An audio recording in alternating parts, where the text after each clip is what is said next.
more acid in measurable and clear ways? Senator, as far as any specific numbers, I have to defer to the research of the scientists. But generally that is happening. Yes, there sir. is a link between the fossil fuel emissions and the acidification of the oceans. Yes, Senator, I do understand that there's litigation here that to a certain extent I'm not going to be able to comment on as EPA administrator, but to the general question, yes, Senator. Yeah. Have we hit the 1.5 degree risk threshold, and why is that important? Senator, again, as far as being able throughout today's hearing to be able to personally be citing and confirming specific numbers, that is something where I have to defer to the talented scientists to be able to provide that advice on an ongoing basis, whether or not we're hitting numbers at any given time. If you are confirmed, what are the key either climate or oceans tipping points that would concern you?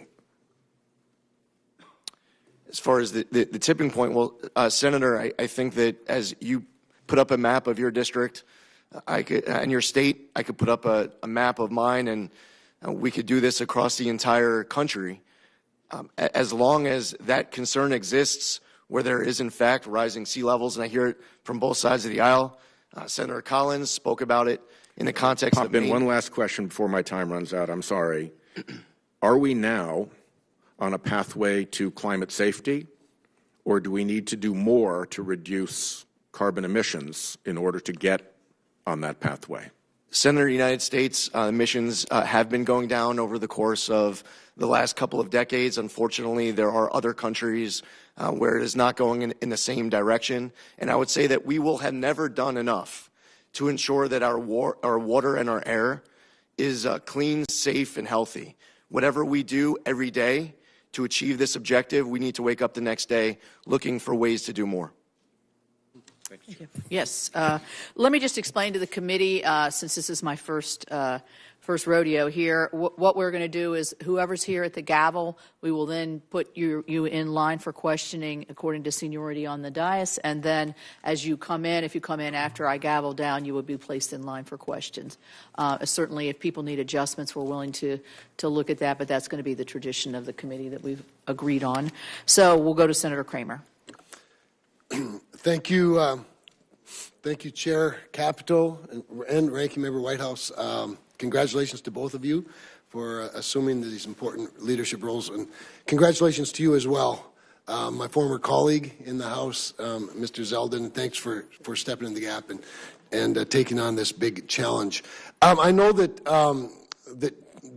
Chair Capito has already talked a little bit about what is a really, really important issue for me, and I think for a lot of us, obviously, and that is an appropriate cooperative federalism role between the state and federal governments. And there's a lot of opportunity to do that the right way, and a lot of opportunity to do it the wrong way at the EPA.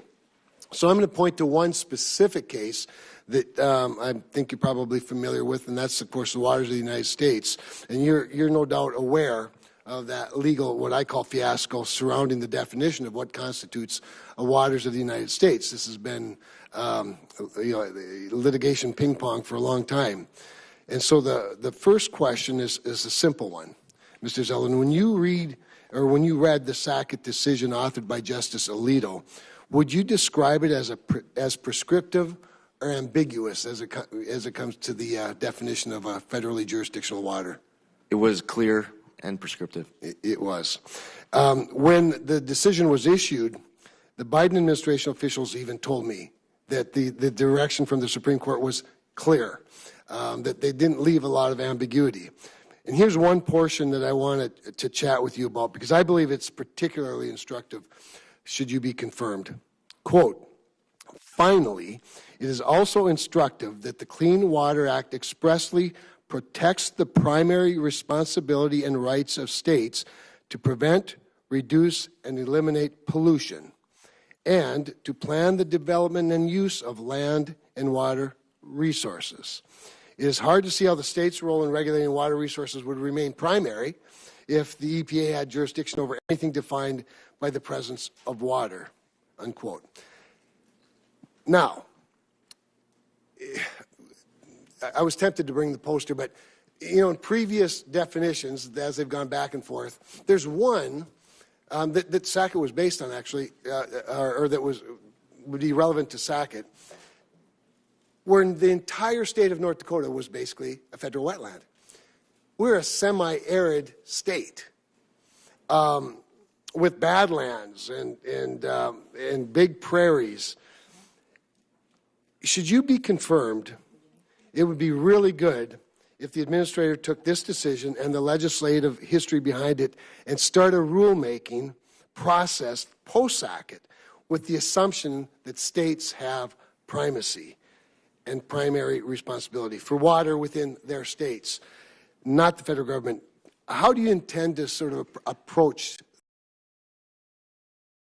it? WOTUS definition is going to be really, really important. Yes, Senator. With any rulemaking, as you know, I'm not allowed to prejudge outcomes going in. And it's important that corners aren't cut where durability is sacrificed. Laws are written by Congress, and there are cases that have come out from the Supreme Court that provide the EPA with clear guidance on how we must do our job under the law. It is important that when you're going back to your home state and you're speaking to your farmers, that you are able to, with confidence, be able to explain to them that the federal government is doing our part so that they can define what waters of the U.S. are without them having to go hire an attorney or someone else, pay a lot of money to ensure compliance. So I will make sure that I'm doing my part, that the EPA is honoring the decision of Sackett and any future laws to come out of Congress. That is my commitment to you. And I know that was important when I met with Senator Sullivan as he was speaking about Alaska and wetlands and so many other people on this committee. So I look forward to working with you on that. You know, that great answer. I appreciate that very much. One of the things that concerns me is when I've heard, in realizing, with regard to WOTUS, you have two agencies that get involved, the permitting side at the Corps of Engineers and the EPA rulemaking. But one of the things in terms of a durable rule that I heard from some from the previous administration or the current administration was that, well, we're going to create a durable rule. And I think the way to do that is to make sure that while we recognize the law is clear now, the definition's clear, all you have to do is seek a jurisdictional determination from us, the Almighty, and then we'll tell you whether your land meets that definition or not. To which I say, we don't put a police officer on every car. Can we presume that in the very obvious, simple cases that the landowner or the developer already knows the law and doesn't need to seek permission to do what they want to do? Unfortunately, we face a reality where many farmers don't know whether or not their land, not just farmers, obviously, but a lot of people don't know whether or not their land has waters of the U.S. on it. And I would say that that is a failure on the part of the federal government. You should be able to go to your landowners, and they should be able to, with confidence, be able to tell you without having to ask questions whether or not waters of the U.S. are on their property. Well, thank you for that. I can tell you North Dakota farmers are pretty bright. They know. It's just that the bureaucrats didn't. And now hopefully the Supreme Court's cleared that up. Thank you. Thank you. Senator Sanders. Thank you. Congratulations on your new title here. Mr. Zeldin, thanks so much for coming in the office the other day. I enjoyed our chat. Mr. Zeldin, 2024, as you know, was the hottest year in recorded history. The past 10 years have been the hottest 10 years on record. We have seen in recent years unprecedented fires in the West Coast and in Canada, and we're seeing the horrific situation in LA right now. We have seen unprecedented flooding in China, displaced millions of people there, unprecedented drought in Brazil, Africa, and elsewhere. And in southern Africa, people are dying because of the drought and their inability to grow crops. Billions of people have been sweltering in Europe and elsewhere in unprecedented heat waves. In the midst of all of that, President-elect Trump has said that climate change is a hoax. You will be, if confirmed, one of the leading spokespeople in this country, representing us throughout the entire world. Do you agree with President-elect Trump that climate change is a hoax? Well, first off, Senator, it was great to meet with you as well. I believe that climate change is real, as I told you. As far as President Trump goes, the context that I've heard him speak about it was with a criticism of policies that have been acted because of climate change, and I think that he's concerned about the economic costs of some policies where there's a debate and a difference of opinion between parties. I would respectfully disagree with you. I think he has called it a hoax time and time and time again. And I would just say for the record that, and let me ask you this question, all right? Some of us have used the word existential threat. What we're seeing in LA right now is apocalyptic, and the other terrible weather disturbances, whether in the Midwest of this country, whether in many states that are represented right here. Unprecedented floods in my small state of Vermont. We've been hit over and over again in recent years. Our state capital, Montpelier, was underwater recently in a way that we have not seen. Would you describe climate change as an existential threat, meaning that there must be an urgency to get our act together, to address it?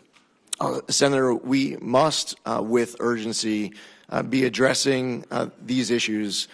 And today, as we talk about any way at all that the EPA can do its part to make sure that our air and water are cleaner, healthier, and safer. Look, EPA has enormous responsibilities over an enormous number of areas. I'm focusing on picking up what Senator Whitehouse said. I worry very much. Do you have kids? Yes, Senator. Okay. I worry. Many of us have kids. We have grandchildren. This is serious stuff. This is beyond politics, my friends. This is the future of humanity. And if we do not get our act together, and that is not just the United States of America, this requires international cooperation. So let me ask you another difficult question. If tomorrow, magically, the United States Congress did all of the right things, that would not be enough. Climate change is a global crisis. It requires the cooperation of China, Russia, Europe, Latin America, etc. Are you prepared to represent the United States aggressively with some of your colleagues in reaching out to countries all over the world to cut carbon emissions?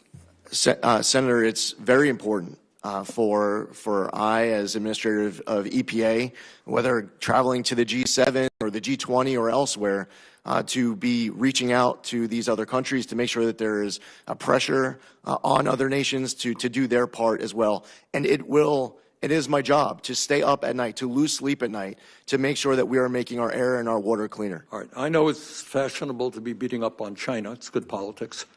They are now the major carbon polluter in the world. We have historically had that role. We're now number 2. We're not going to solve this crisis without working with China. Are you and hopefully your colleagues, if you are confirmed, prepared to work with China to try to lower carbon emissions? Senator, on many different issues, it is important not just to be working with nations that we are the strongest aligned with, but to also be in communication and engaged in dialogue with countries that might be considered competitors and also our greatest adversaries. And right now, China is an adversary in many respects. Okay. I, as part of the IRA, had a provision in there for, I believe, $7 billion to lower electric bills for working class people all over this country by helping them install solar panels on their roof. We did it, my wife and I did it in our house. Our electric bill went down by 80%. Problem is many working class, lower income people can't afford the initial cost to install the solar panels. That's what this bill does. Can I have your word right now that you will work with me to make sure that Solar for All program is rapidly and effectively implemented all over the country?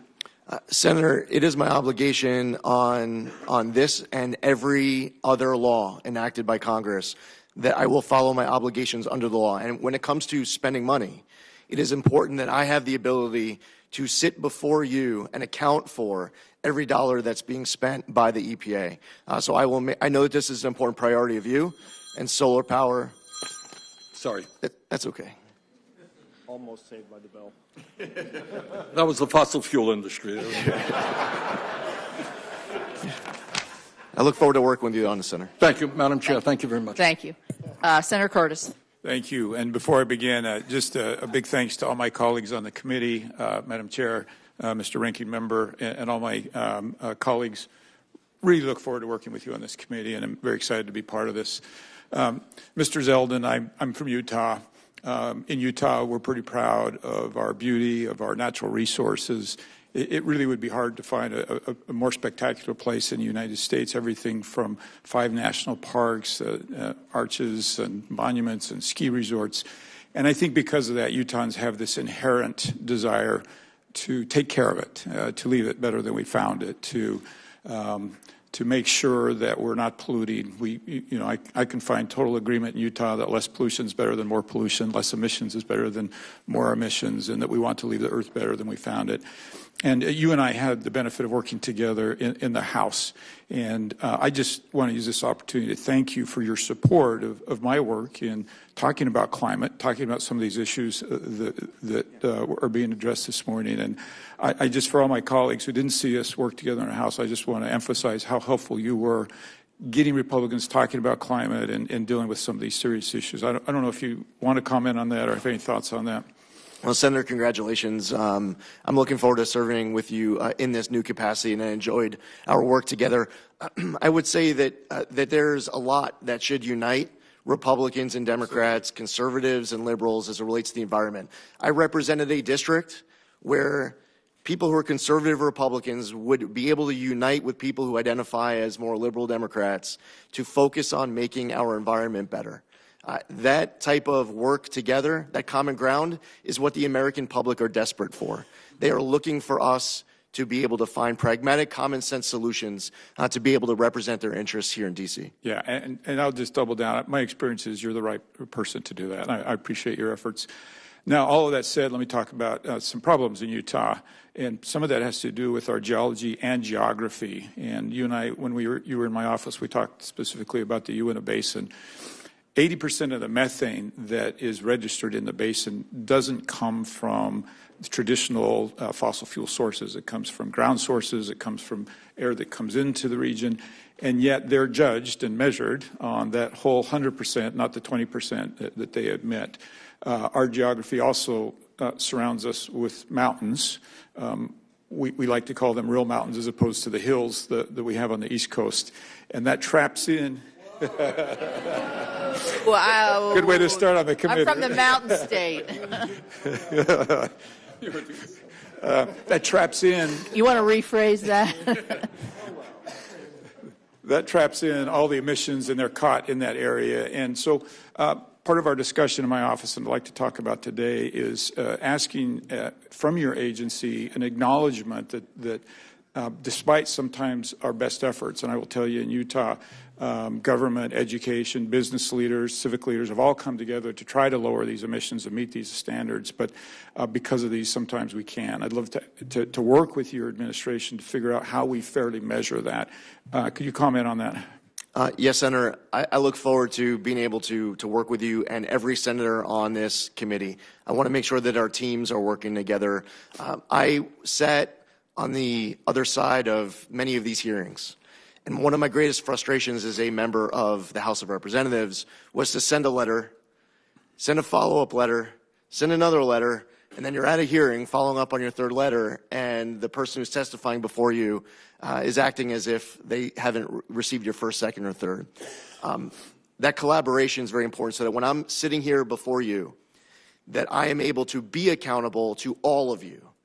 And that when you need something from the EPA and you're asking a question, that we're able to provide prompt answers. Part of this, too, is a relationship and understanding every important local priority of each of you in your home states. I want to be able to travel to your states, to be able to see firsthand on the ground whatever are your top priorities. And I know, Senator, you have many top priorities in Utah. I look forward to visiting Utah and being able to see for myself and bringing a team. Thank you. Would love to have you there. And giving your regional administrator some flexibility, also, for instance, flexibility in things like technology, being agnostic to the technology and being more focused on the end result. I think would help us get some better results. Finally, in the last few seconds, your predecessor in the House had to deal with me every time that he would come before us talking about his low approval rate on getting chemicals approved. They are 0% of statutory requirement getting these chemicals approved. And I would joke with him, like, you could actually, that's statistically impossible. You could stumble on some approvals, right, accidentally. So I just want to warn you that I'm going to be as tough on you as I was on him, and that this is important. A lot of these chemicals can replace some of these PFAS chemicals, and if we can't get them approved, it just makes the difficulty of getting these off the market near impossible. So look forward to working with you on that. And look forward to seeing you in the mountains of Utah. I yield my time. Your seat has been relocated over there by Senator Moran. Senator Merkley. Thank you, and I'm completely down with Senator Curtis's description. My daughter and I went by U-Haul across the country, starting on the East Coast, and we went through those East Coast hills, and by the morning of the third day, she woke up and saw the mountains. We were in the middle of the Rockies, and her eyes got wide, and she said, "Now I understand, Dad, why you say the only real mountains are in the West." So let's just say it's a bipartisan fact, agreed to right here. Mr. Zeldin, you have made an emphasis on the science being the foundation. And one of the concerns that I have is regard to the role of paid influencers. And you have reported that you have been paid to do various op-eds. Would you provide to the committee a list of all of the payments you've received and who is paying you, and a copy of the op-eds you prepared so that we have a complete understanding of your background in that area? Yes, Senator, and I also have provided that as part of my financial disclosure, and both ethics at EPA and the Office of Government Ethics has reviewed all of those submissions in providing that clearance letter to the committee. Yes, that we do have your financials. They do not give the details on the text of which op-eds, and sometimes it's obscured. For example, the $50,000 to $100,000 that you were paid for op-eds, but it also says speaking fees, use of media studio, and so forth. So if you could tie the actual payments for the op-eds to the op-eds you wrote, so it's just so we have a clear and transparent understanding of that piece, because we want to have our folks serve the public interest and have that foundations of science you're speaking to. But I think the citizens deserve to understand, as we wrestle with this moment, that background. And also the background, you've rented out your media studio multiple times. Was that for doing interviews? Did you do interviews in your media studio and then you asked to be paid for using your own media studio for interviews? So twofold. First off, the first point, I have provided a breakdown of every individual op-ed as well as the publication and the date of the publication. Any further, if you need us to print up what was referenced, we're happy to do that. And as far as the media studio, I owned a media studio. So networks could rent, can use that studio for a TV hit. Thank you. Appreciate that, those details, and we'll take a look at that list. You've also, over the course of your career, received a lot of campaign funding from the oil and gas industry. I think it's estimated at $270,000. Can you assure citizens that the campaign support you received from oil and gas industry will not influence your service to the public of the United States? Yes, Senator. There's no donation that anyone has ever provided me at any point of any amount that is going to influence any decision that I make in this position or beyond. Second, I want to emphasize the point that my colleagues have made about climate change. We are seeing a massive loss of insurance policies on the West Coast and in Florida. In Florida, 16 companies have gone bankrupt. Another 16 have stopped issuing policies. State Farm has withdrawn a massive number of policies from California. We had 6 towns burned to the ground in my home state of Oregon, less well publicized across the country. It is really a challenge. Huge number of folks in California are having to go to a state program they created, same in Florida, because no insurance would insure properties. The problem with those is there's no great solution. They're extremely expensive and difficult and have very limited coverage. All right, so I want to continue on plastics. I've been very concerned about plastics. We have more and more articles. This article I'll submit for the record. Thank you. For Washington Post has just found out about the threat between microplastics and cancer, and it goes on to talk about colon cancer, the imbalance of antioxidants, lung cancer. We've had a whole series of articles about heart disease. We have this article, Bioaccumulation of Microplastics in Human Brains, out of New Mexico. It's out for peer review right now, but we're learning more and more. We now have plastics in breast milk, plastics in every organ of the body, and plastics in our brain. In fact, it turns out, according to this study, if this turns out to be accurate, the highest accumulation of plastics is in our brains. We also have a record of microplastics and nanoplastics affecting human fertility. And plastic is, by its chemical structure, an endocrine disruptor. Are you familiar? Have you steeped yourself in the science and problems associated with plastics in the human body? Yes, Senator, and I enjoyed being able to meet with you and your team in your office, where clearly this is an issue of great interest and passion of yours. I would look forward to an opportunity to be able to read what you're referencing specifically, just so that I can become intimately familiar with any detail that you're citing that I have not read before. I was hoping that's what you're going to do after our meeting in our office. You're going to go out and say, I got to read all these articles. Senator, and I would look forward to continuing to read even further. There is an effort by the chemical industry to say, don't worry, we'll just melt everything down in big pots to keep plastics out of the waste stream. They call it chemical recycling. It's basically thermal melting. But it has proved to only be usable in very limited, basically manufacturing, as opposed to post-consumer plastics. But they're trying to sell it as the absolute cure. Don't worry, we can go from 8% recycling in America to a high percent. Are you familiar with the very limited role, but the chemical industry is trying to say, don't worry, be happy on plastics? I'm aware, yes, sir. Do you understand, and have you made yourself knowledgeable of the inaccuracies that are being publicized about this thermal strategy? Senator, I am researching and reading all that's being provided on all sides of this issue. Going back to my time in the House, I advocated to clean up our waterways around my district, and as I cited in my opening, the bipartisan work between Senator Whitehouse and Senator Sullivan on Save Our Seas and Save Our Seas 2.0 should be a model to be followed of bipartisanship to go even further. I see I'm over time. I'm sorry, Madam Chair. I'll just close by saying, in plastics, there's a big story trying to be sold about don't worry.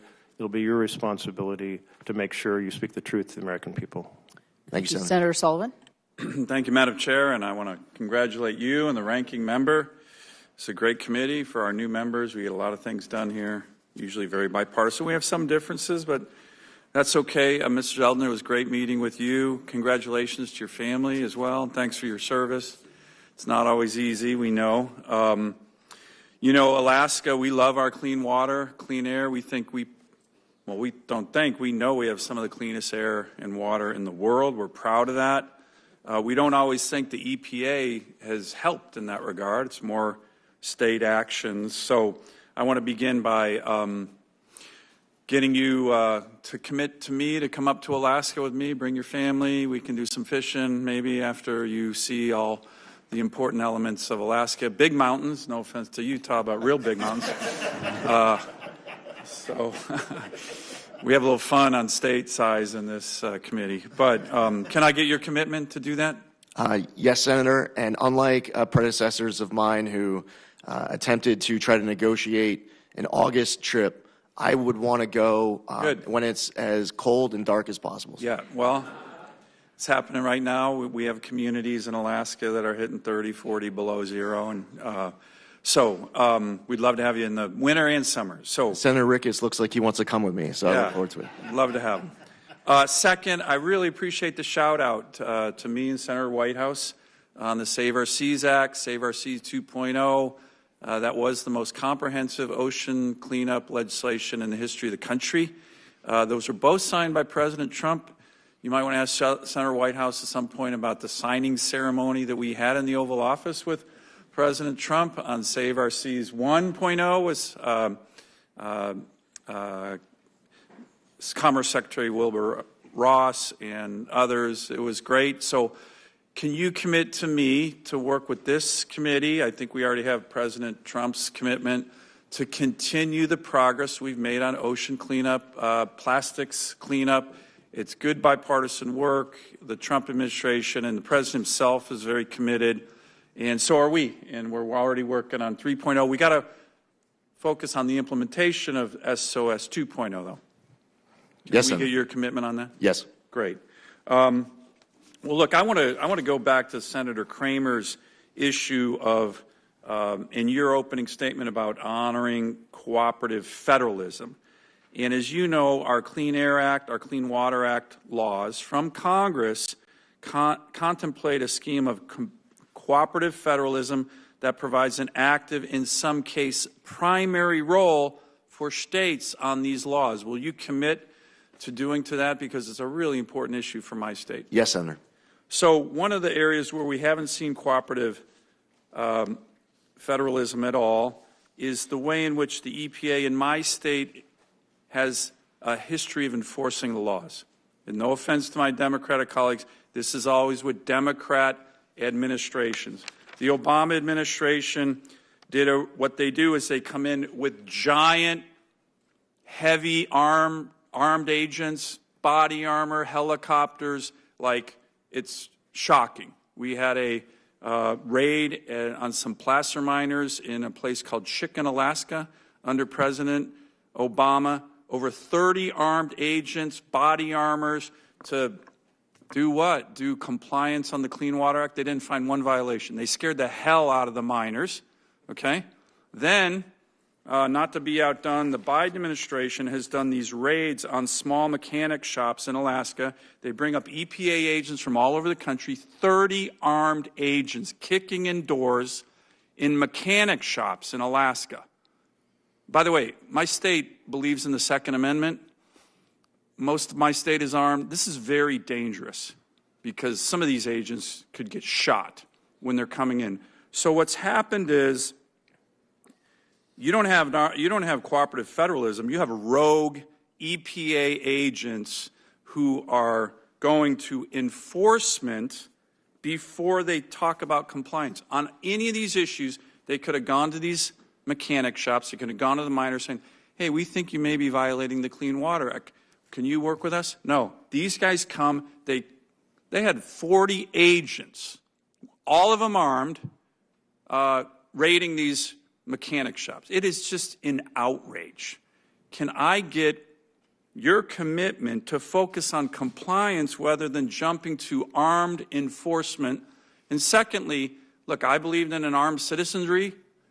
I believe in the Second Amendment. I don't believe in an armed bureaucracy. The EPA is a SWAT team. Do you believe the EPA should even have armed agents? When they go into places, they can just have the local police or local state troopers. You got these guys out of control in Alaska, and it is dangerous. And the current EPA administrator, I sent him letters on this. He didn't answer me. Someone's going to get hurt. Can I get your commitment to focus on compliance, civil compliance, as opposed to kicking in doors with body armor, assault rifles, helicopters? It's crazy. It's really outrageous, and it happens under Democrats, not President Trump, Democrats. Senator, it is outrageous. The story that you told and Senator Murkowski shared with me as well with regards to Chicken, Alaska, it led me, as somebody who's going through this transition, to be asking questions as to how did that even get authorized, who signs off on it, what is the standards that need to be met in order to even say yes to an operation like that. With 30 agents from EPA agents from all over America came up to raid a mechanic shop, a small business that I think there was 8 guys who owned it. They were National Guard guys, great Alaskans. Can I get your commitment on that and to work with me? And do you think the EPA should be armed? I don't.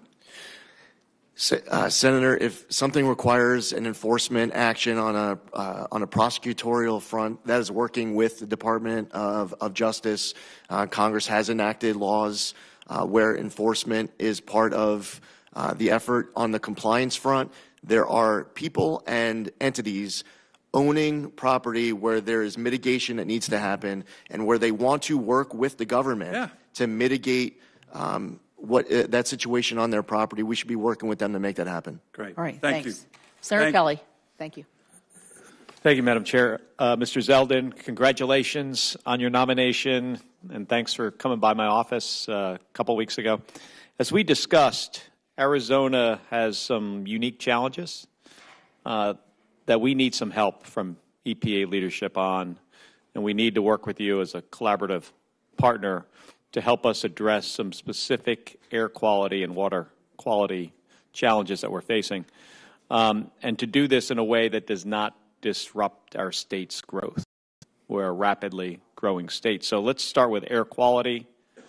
As we discussed, Maricopa County, which is Phoenix, half the population of the state, is in non-attainment under the Clean Air Act for ground-level ozone pollution.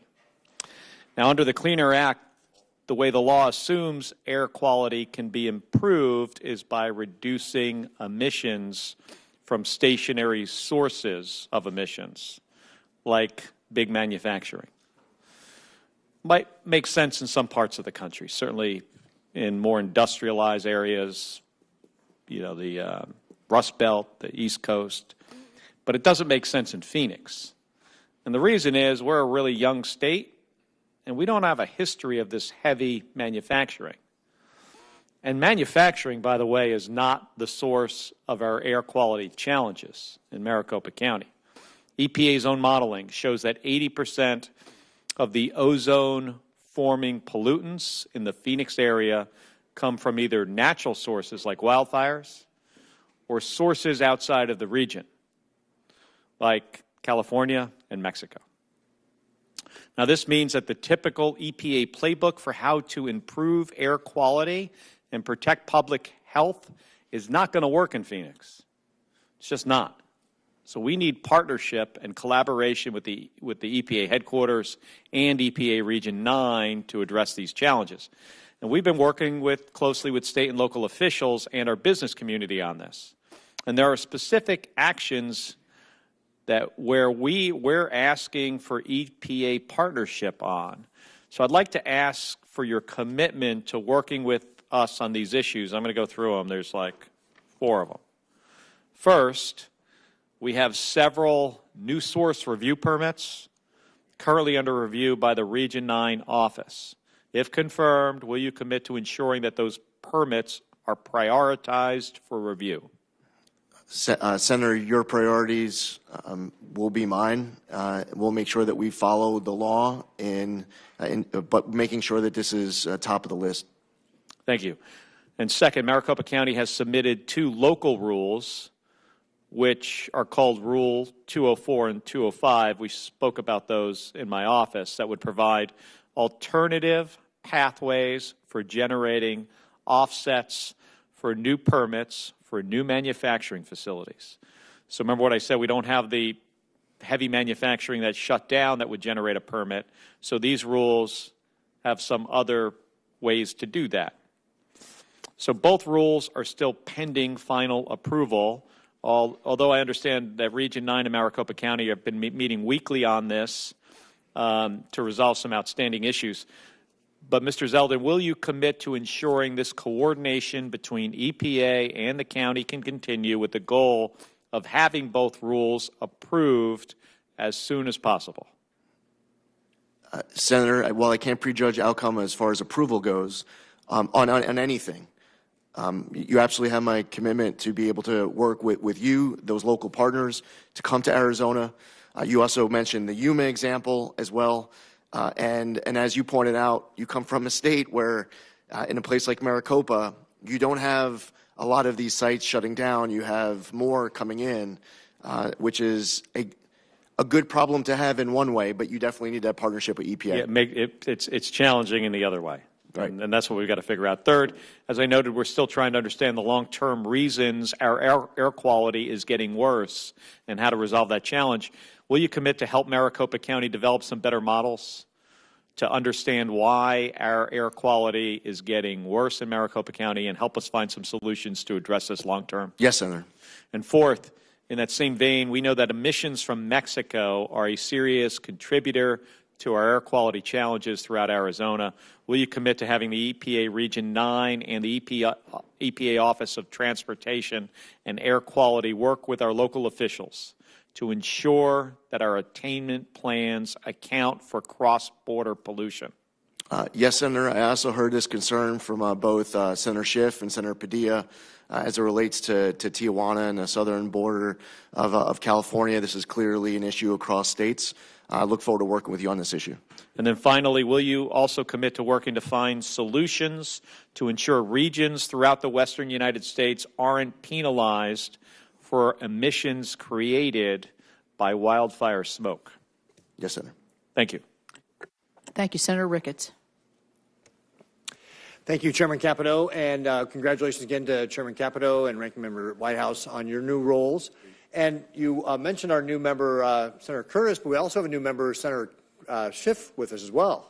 We actually have 3 new members on our side, and I've been waiting for them to assemble. Oh, okay, very good. I didn't want to leave Senator Schiff out because he's there. So, yep, not at all. I'm excited to work with the entire team here with regard to the upcoming session here. And Congressman Zeldin, good to see you again. Thank you very much for being here, and again, appreciate your family sacrifices in the past and serving our country and your continued willingness to sacrifice and serve our country again in this new role. You know, rule of law is what binds Americans' trust to government, right? All too often, we've seen under this Biden administration that the rule of law and congressional intent has been subverted by trying to appease radical left-wing environmentalists. And that undermines people's faith in government and the rule of law and the trust of our institutions. So thank you for your commitment to implementing the laws as Congress has written and is intended to be able to get back to the fundamentals of the EPA, which is protecting our environment, safeguarding our health, and looking out for the well-being of the public. I'm excited to restore this proper balance of limiting risk with using sound science to protect our environment as the EPA's mission as Congress, which is the EPA's mission as Congress directed it to do. We must follow the law to restore Nebraskans' faith in our government institutions. So one of the areas that you're going to have an opportunity to be able to do that has to do with our renewable fuel standard. And this is one of the things I've commented in the past. I love this committee because we talk about ethanol and biodiesel and renewable diesel all the time. Chairman Capito will get tired of me doing that. But what we've seen in the past under the Biden administration is that RVOs are set below production levels and they're chronically late. For example, the RVOs for 2026 are required by law to be published on November 1st, 2024. That did not happen, and it's not likely to happen until probably December 2025. The 2023 and 2024 RVOs will lag behind industry production by 3 to 4 billion gallons. That's the actual capacity of the industry today. Congressman Zeldin, do you commit to give producers and the industry certainty in the marketplace deserves? And again, this is what businesses want. They want certainty. They want to know what the rules are so they can plan for it. Will you give them the certainty by following the law as it relates to the timely and appropriate RVO rulemakings? Yes, Senator. Great. Thank you very much. Another pressing biofuel issue for Nebraskans is year-round E15. I want to thank Senator Fisher and your former colleague, Congressman Smith, for their leadership on the issue. And I'm happy to lend my enthusiastic support to this cause. The solution is over a decade in the making, and we were very, very close in the last Congress to actually getting E15 year-round, and I hope we do build on that momentum here in 2025. Congressman Zeldin, although the issue will not be solved entirely by the EPA, can we rely on your part to create a market of certainty for liquid fuel stakeholders and agricultural producers by doing all you can to ensure that Americans will have access to E15 all year round? Senator, while I can't prejudge outcome of processes to follow across the board, I know how important this issue is to you, and I know how important this is to President Trump. The president has expressed this time and again with regards to you. You've heard it from Senator Ernst. I've heard it from Senator Grassley, Senator Thune, Senator Fisher, and others, Senator Hawley. So I understand how much of a priority this is for you. As far as establishing certainty, hopefully this is something that Congress is able to resolve to the extent that you're relying on the EPA to establish that certainty. I look forward to being able to do my part, and I want to continue to work with you to achieve the outcomes that we had discussed. Great, thanks. And, you know, one of the things that, and we'll get into it in the second round of the questioning as well, but I think it's really, really important that we get away from what the Biden administration was doing with regard to trying to tip the scales toward their solution. That's how I interpret their delay on renewable fuels. Like, we all want to reduce our impact on the environment. Renewable fuels are one of the ways we can do that. They wanted to push their solution with electric vehicles. And again, electric is part of the solution on how we do that as well. But what we should be focusing on is how American innovation, and I appreciate the fact that you mentioned this in your opening, American innovation is how we solve our problems in this country. So allow Americans to innovate, to find ways to be able to reduce our impact on the environment. And I'll give you just one example. Last year, or maybe it was 2 years ago, I was seeing a demonstration by a hybrid vehicle that had, for a $600 kit, had been equipped to burn 85% ethanol. And it was getting 38 miles to the gallon while reducing the amount of emissions that would have normally been done with a gasoline engine. So that's the kind of innovation that can help us reduce our impact on the environment if we're allowed as Americans to actually innovate, and rather than have this big top-down government, one-size-fit-all, like, we're going to push this solution on you, whether it works or not. So I see my time has expired, but I look forward to the second round of our questions. Thank you. Thank you. Senator Markey. Yep. Thank you, Madam Chair.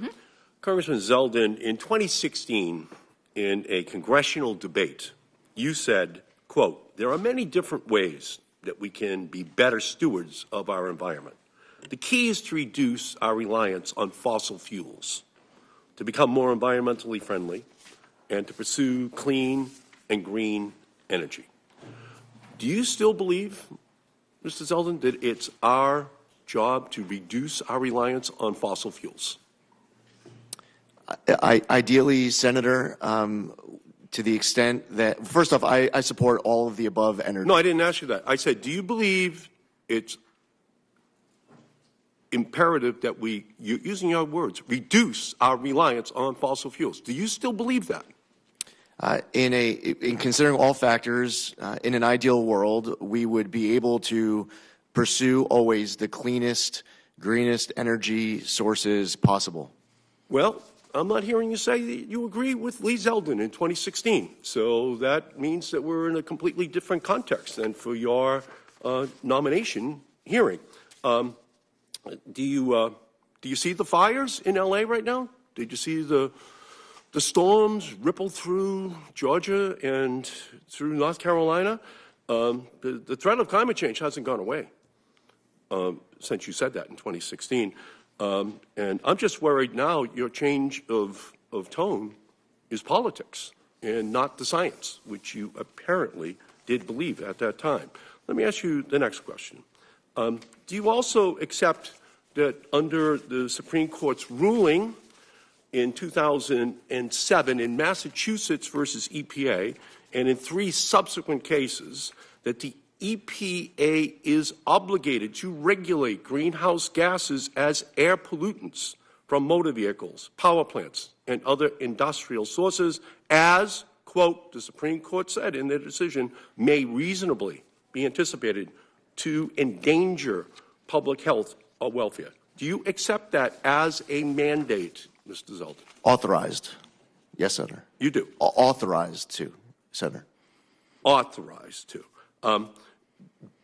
You don't actually then accept the requirement that you have to deal with the endangerment that fossil fuels actually poses to L.A. or North Carolina or Florida or the Gulf Coast almost on a yearly basis. You don't accept that. Senator, I just want to be accurate. And in citing Massachusetts versus EPA, the decision does not require the EPA.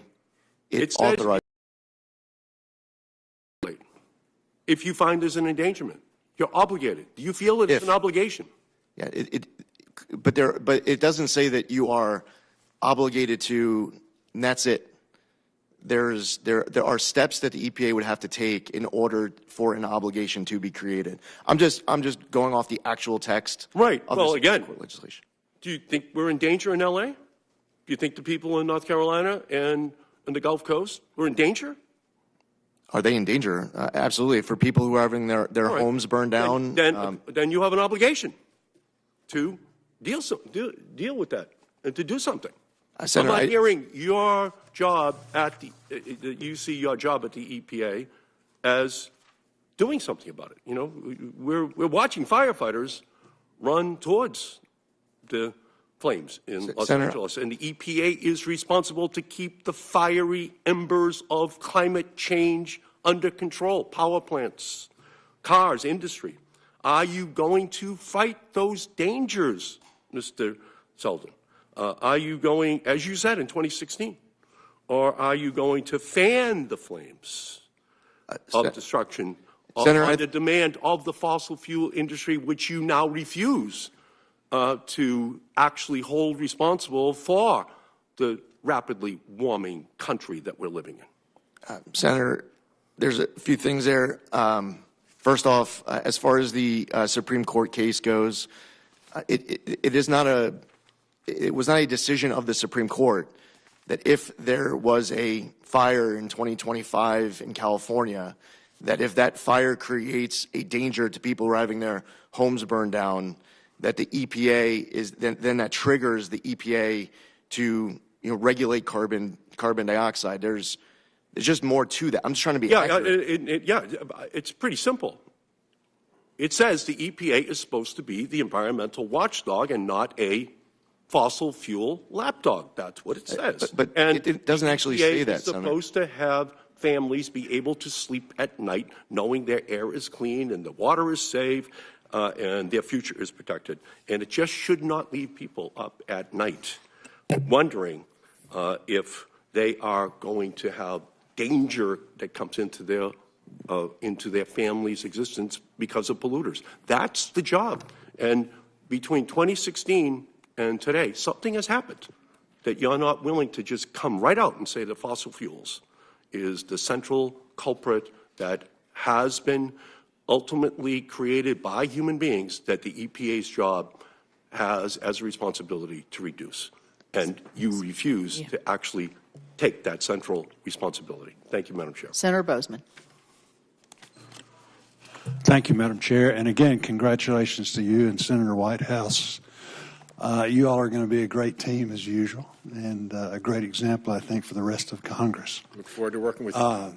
We appreciate you being here, appreciate your willingness to serve. We had a great meeting. And I want to compliment you on the fact that you have made yourself available.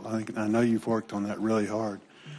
Senator Curtis, in response to a question of his, you talked about the frustration of writing letters and, you're at a hearing and nobody's responded and making calls. You've got maybe a situation like Dan talked about or whatever senator on both sides of the aisle, and you just can't get through to anybody to really, Can you talk about, as a former member, how important that is to you to make sure that you're going to continue to be available, and answer the phone, and be such that we can get the information that we need to go forward?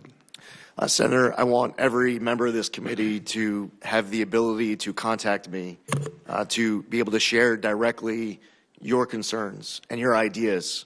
I want to be responsive to all of the members of this committee. I want my team to be able to work closely with your offices.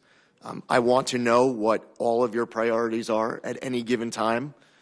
And I want to make sure that I am accountable and transparent to this committee. I spent 8 years in the House of Representatives. I've had an opportunity to see people come before committees, and they were very responsive, And I've seen the opposite.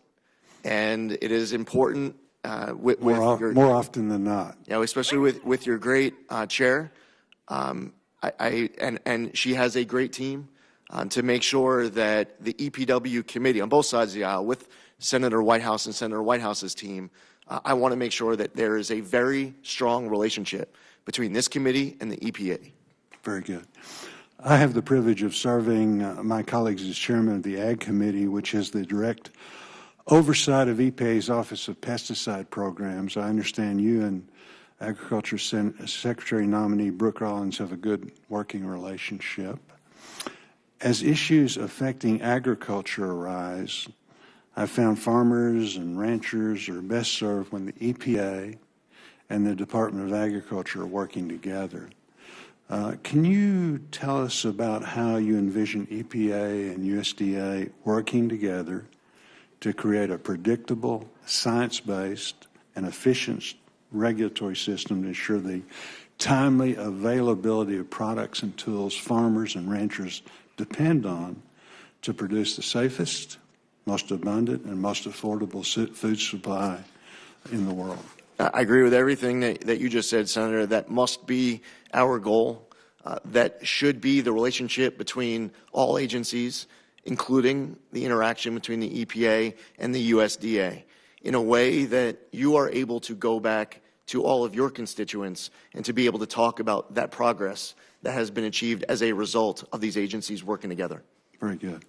For the last several years, the EPA failed to collaborate with industries and states prior to rulemaking. I think that's true of whatever administration has been in power. Early in the Biden administration, it became evident the EPA's agenda was shaped by the input from a narrow group of stakeholders. Given that every rulemaking has a significant impact on businesses, workers, and domestic manufacturing, which cannot simply be restored overnight, how will you work with industries more collectively to ensure that their concerns are addressed while maintaining a balanced approach to environmental protection? Senator, first off, it is important that the EPA is always fulfilling our obligations under the law, that we are abiding by the rule of law, that we are following our commitment to Congress to be able to follow the Administrative Procedures Act and to ensure that all actions are durable well into the future. As far as engagement throughout that process, it is important to hear from people who have good, substantive, informed feedback that allows the EPA to be able to do a better job, to make better decisions. And that, at times, might involve me speaking to people who I might agree with or disagree with on any given day. But the worst thing that I could possibly do, EPA could do, is to turn a blind eye to great substantive feedback that will better inform our decisions so that we are being responsive and transparent, not just to Congress, but also to the American people. Good. Thank you, Madam Chair. Thank you, Senator Schiff. Thank you, Madam Chair. I feel I should address the mountains versus hills controversy. As a senator from a state in the West, I'm inclined to agree with Senator Curtis. But as I understand where the chair is from, and you are the chair, I'm inclined to agree with the chair. Thank you. So let me just say unequivocally, I've got friends on both sides of this issue, and I stand with my friends. Mr. Zeldin, as you're well aware, the horrific fires that have ravaged California over the last week have displaced thousands of people, resulted in the loss of more than 24 lives. As these fires continue to destroy Californians' homes, livelihoods, and so much more, it's more important than ever that California has the full support of the federal government to recover and respond. Fueled by severe drought conditions and strong Santa Ana winds, unimaginable events like these fires devastate communities and worsen Californians' water scarcity. When you were a state senator in New York, you were a member of the State Senate Bipartisan Task Force on Hurricane Sandy recovery. You applauded a comprehensive legislative package that included tax assessment relief for properties catastrophically damaged by the storm, revisions to regulatory obstacles that slowed down the rebuilding process, and improvement and continued expansion of state insurance laws to help policymakers receive funds following a disaster, and more. And in response to Hurricane Sandy, the EPA supported FEMA and worked closely with federal agencies and the states of New Jersey and New York to assess damage and respond to environmental concerns. The EPA stepped in to assess the condition of drinking water and wastewater facilities, helped to get several damaged wastewater treatment plants in New Jersey up and running, evaluated conditions at hazardous waste sites, and assisted in the collection of debris and household hazardous waste. Can you provide Californians with the assurance that you will advocate the same strong recovery and response assistance from EPA as EPA provided to your then constituency in Long Island after Hurricane Sandy, if confirmed?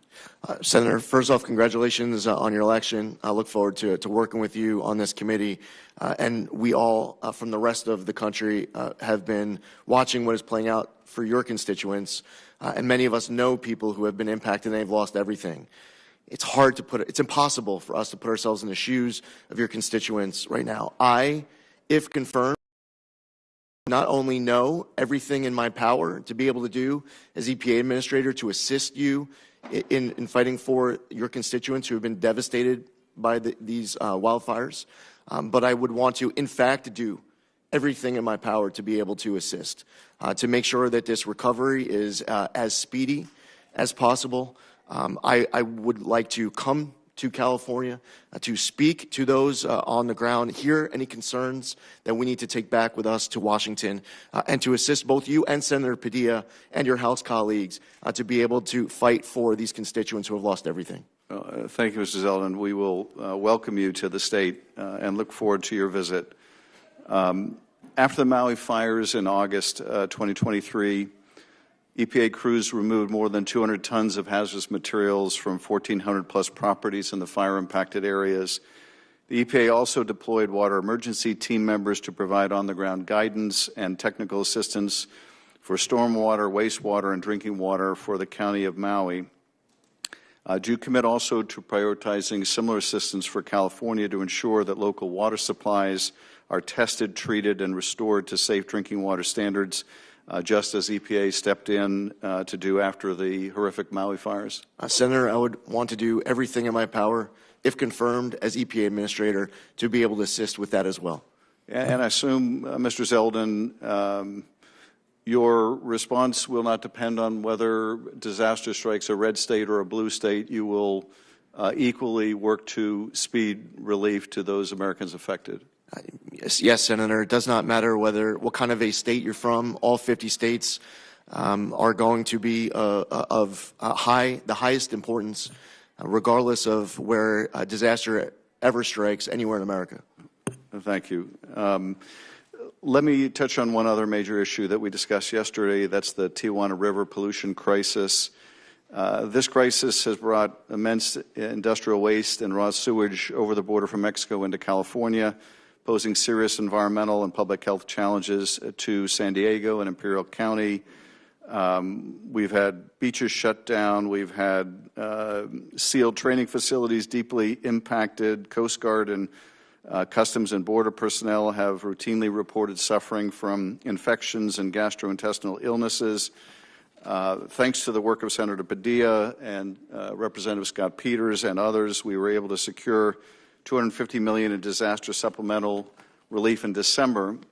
But EPA can play a pivotal role in this crisis as well. I would ask you to support EPA's Border Water Infrastructure Program, but also will you agree to review EPA's January 7th decision to deny requests to investigate the Tijuana River Valley for a potential Superfund designation? I'm not asking you to prejudge it, but will you agree to review it and consider whether a different judgment should be reached? Yes, Senator. I thank you. Thank you, Madam Chair. Thank you. Senator Lummis. Thank you, Madam Chairman. Congratulations to you and to our ranking member. Look forward to working with you both. Mr. Zeldin, it's great to see you. Thank you for accepting this nomination and appearing before this committee. I enjoyed serving with you in the U.S. House and look forward to serving with you in your new role at EPA, I also want to extend my warmest welcome to your family. I want to start with a very, very fundamental question and give you an example. The question is it your job as EPA administrator to follow the science or follow the law? Here's the question associated with that question. Clean Power Plan 2.0 has rules associated with it that run afoul of the Supreme Court's ruling in West Virginia versus EPA. So as administrator, will you follow the law, both in statute and as interpreted by the Supreme Court? Senator, on every situation, if confirmed as EPA administrator, my first obligation will always be to follow my obligations under the law. With regard to goals and clean air, is the goal to have clean air, or is the goal to eliminate specific fuels? The goal, the reason why a regulation might be in place is the end state of wanting to have the cleanest, safest, healthiest air, drinking water. That is the goal, the end state of all the conversations that we might have, any regulations that might get passed, any laws that might get passed by Congress. What brings us all together should be the ultimate goal of having clean air and clean water. That is my goal as well, and I look forward to working with you to accomplish that goal. I spent 4 days in October in Silicon Valley, mostly meeting with firms that are developing artificial intelligence. If the U.S. is to be the leader in developing AI, we need abundant energy, and it has to be baseload energy. The demands of artificial intelligence for energy are going to be extraordinary.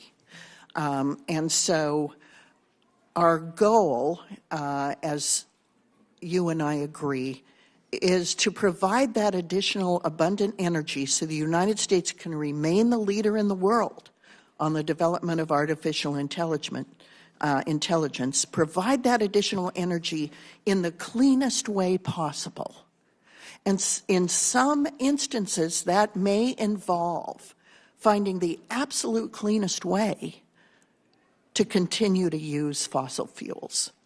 I want to point out to you, if you look at how clean natural gas is in the United States compared to other countries and compared to other sources of energy, you'll be stunned at how clean it is. Yet, sometimes this panel and others tend to lump all fossil fuels together and assume that they cannot be provided as part of the energy baseload in this country in a clean way. I'd like to invite you to Wyoming so we can show you that there are ways that fossil fuel can be used and that carbon capture and sequestration can be used to help include all types of fuels in developing the energy this country needs in order to be artificial intelligence leader of the world. Now, I have another question with regard to small refineries. Thank you for indulging that editorial comment.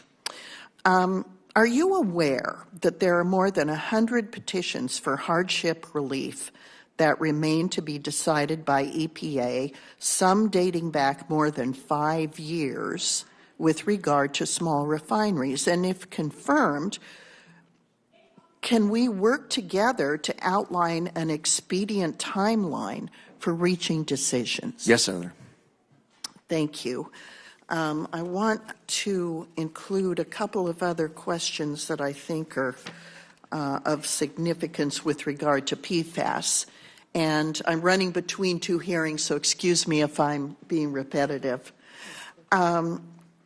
do you plan to ensure the EPA's policies are effective while protecting passive receivers from lawsuits and consumers with unreasonably high utility bills? And let me explain here.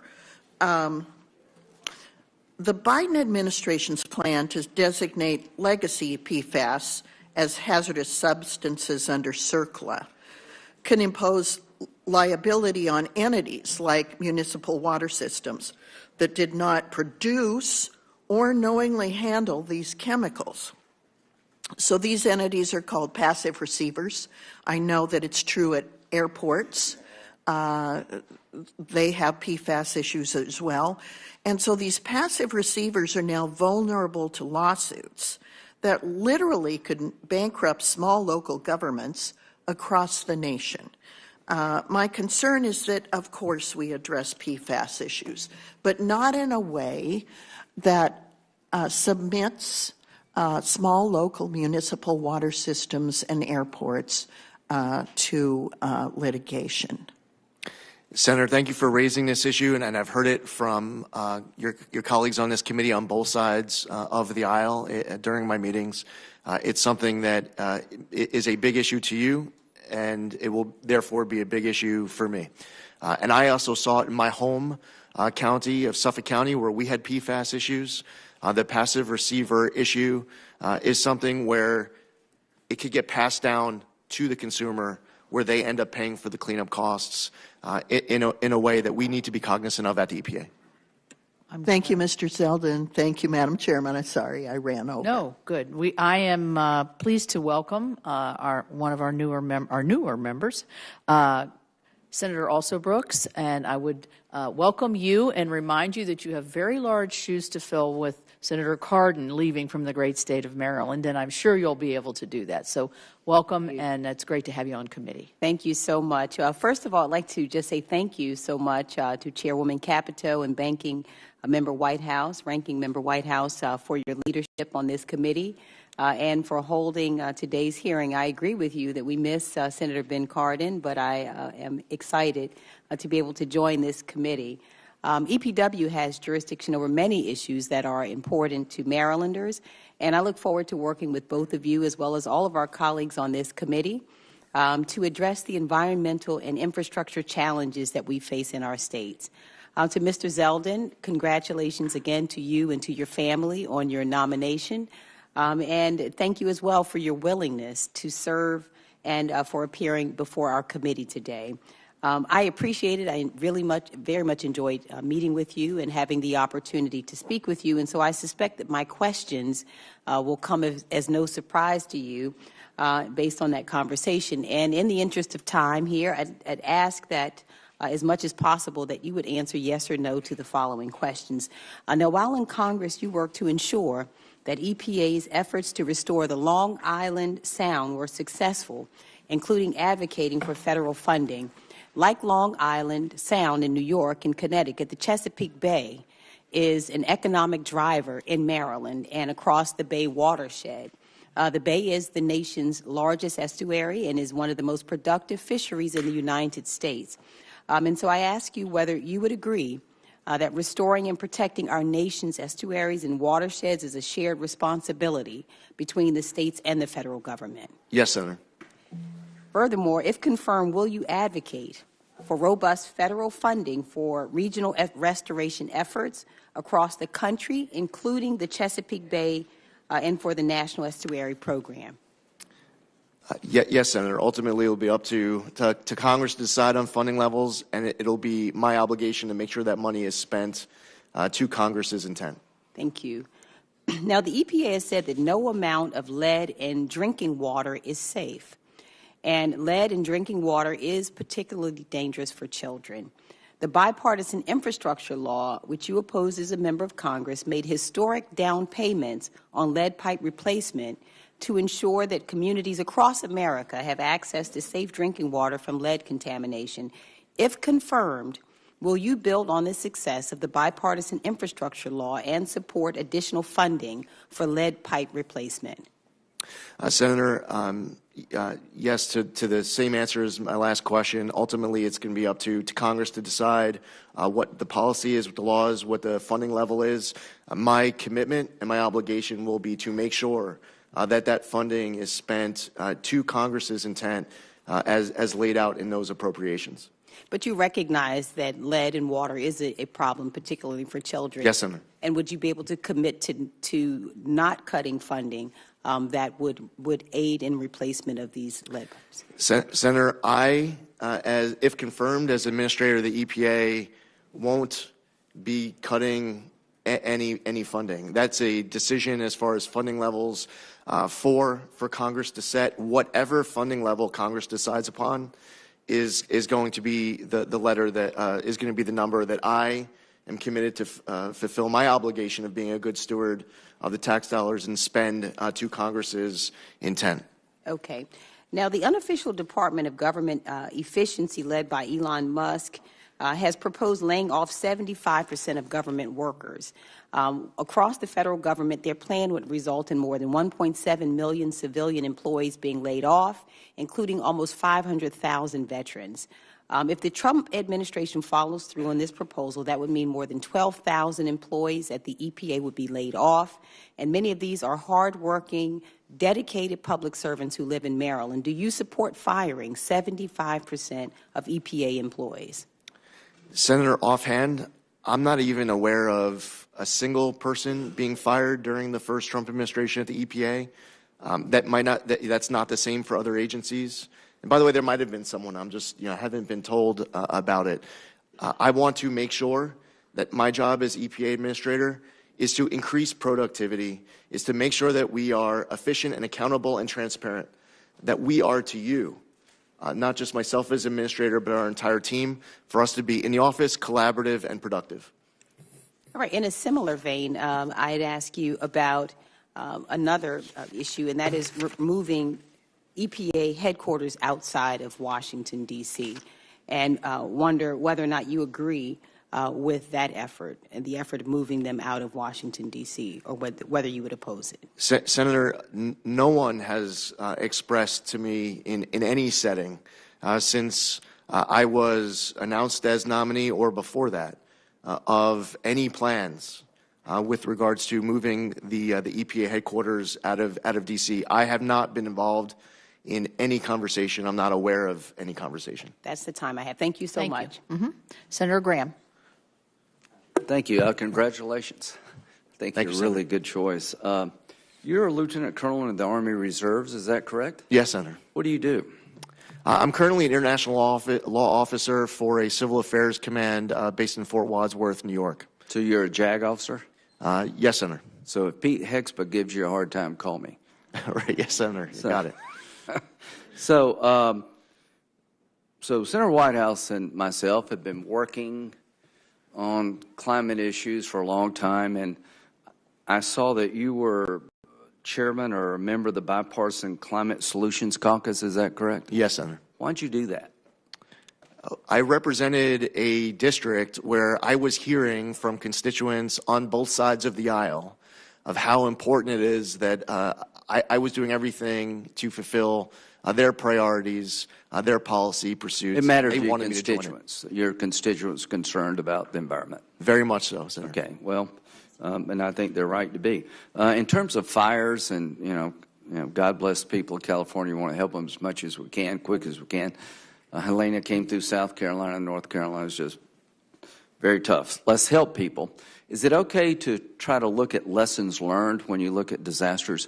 What can we do better next time? We must do that, Senator. Yeah, I would encourage you to not be deterred from looking at lessons learned, no matter where it happens in any part of the country. Let's learn from these disasters, see if we can do better. Fascinating is I can tell you what states grow corn because they want to talk about ethanol. I can tell you exactly when you have the Senator from Wyoming saying natural gas is clean. She's right. But why is she saying that? Because the truth is America has become environmentally sensitive. We want to lower emissions, but we don't want to wreck our economy. and it doesn't matter what we do if other people don't play the same game. So the good news for me to this committee is that energy-producing states, when that energy source seems to have a positive environmental impact, they're proud of it. Nuclear power, do you think nuclear power should be part of the mix? Yes, Senator. Yeah, me too. I think small modular reactors need to be looked at again. We had disasters building big nuclear power plants, but they're non-emitting sources of fuel like every other fuel source. They have their problems and downside, but I'm glad I think my state has the most power from the nuclear industry per capita than any state in the nation, and I'm a big fan of trying to expand our nuclear power footprint. Look forward to working with you. Now, no matter what we do here, I think a lot of us feel like we've gone too far. EPA's ignored the law. They kind of have a political agenda rather than a congressional agenda, or they violate Supreme Court holdings. We'll have that debate among ourselves. But one thing I think we need to look at, no matter what we do here, we all care about the environment. But when it comes to CO2 emissions, let's just use that. China and India, the Paris Accords, to me, were insufficient to the task. I've been working with Senator Whitehouse. How can you get big economies like China and India to adopt better practices? Tariffs have, if you're a tariff person, your ship has come in. We're going to have tariffs on everything and everybody, apparently. But one of the things that Senator Whitehouse and I have been talking about is a carbon pollution fee, tariff, call it whatever you want, that if you're in China and you're making steel and you have the worst business practices, you're in India, you have really basically no environmental practices at all. Europe and the United States were trying to have responsible manufacturing and energy extraction, trying to be environmentally sensitive, realize we've got to run an economy. What should we do about China and India? Do you like the idea, or at least you open-minded to the idea, that people who basically use unsound science, reckless environmental policy, maybe it's time for them to pay a fee? Well, Senator, and thank you for your service as well. As you remember, learning about the dime principle as an officer in the military, we have multiple instruments of national power. So putting aside the M, military, we have instruments of national power of multilateral, bilateral diplomacy, information operations, and economic pressure. We need to be utilizing all instruments of national power to be able to deal with adversaries abroad across the spectrum of all the issues that face our country. With regards to specific policies, and you brought this up, your work with Senator Whitehouse on this issue when we met in your office, and I know that this is important to both of you. Ultimately, this is a matter for Congress to decide in what direction Congress wants to see this country go as far as writing laws and creating programs. Do you agree with the concept that we need to push China and India? I mean, they have an advantage. They're not playing the same game that Europe and the United States is playing, and I think it's a game we should all be playing. Are you open-minded to push them to do better? Yes, Senator. All right, we'll go to Senator Wicker. Thank you very much, Mr. Zeldin. I am absolutely delighted that someone of your intellect and character is going to take over this position, and I certainly support it. There's been a lot of talk about PFAS. Let me just say I applaud your answers, and I think it's important for the public to realize that we need to do what we can to prevent exposure to PFAS. But in terms of the things we are needing for national security, such as munitions, aircraft, and vehicles for our Department of Defense, we can't do without it, and we're going to have to use it for a while. So that is a statement that I'll not attach a question to, since it's already been discussed. Let me talk about a couple of items of local interest. DeSoto County is the county in Mississippi that's the county to Memphis, Tennessee. Some years ago, Memphis and DeSoto County went in together, got federal funding for a wastewater disposal system. As DeSoto County has now exploded in population and is now 200,000 people, the people of the city of Memphis decided that we were taking too much capacity and that DeSoto County should go it on its own, and went to a federal court, and perhaps a Tennessee judge saw it the way that Memphis was looking at it anyway, ruled that DeSoto County's got to get their own wastewater system and do it in a hurry. Happy to do this, but the federal government having told us that we have to do it, we're going to need some help. And so I hope that you can commit to using all your authority at your disposal through subsidy loans and other mechanisms to help us fund this very expensive thing that's being required of us. I believe the EPA should engage with regional offices to ensure that they're taking proactive role in addressing critical needs. So will you commit in your new role to working with us and with the city of Memphis to resolve this problem? Yes, Senator. I very much appreciate that. Now, let's move down to Jackson, Mississippi, where we've had a flood problem for some decades. A flood control measure was authorized in the WERDA Act of 1986. I don't know what you were doing in 1986, Mr. Zeldin, but it was a long time ago.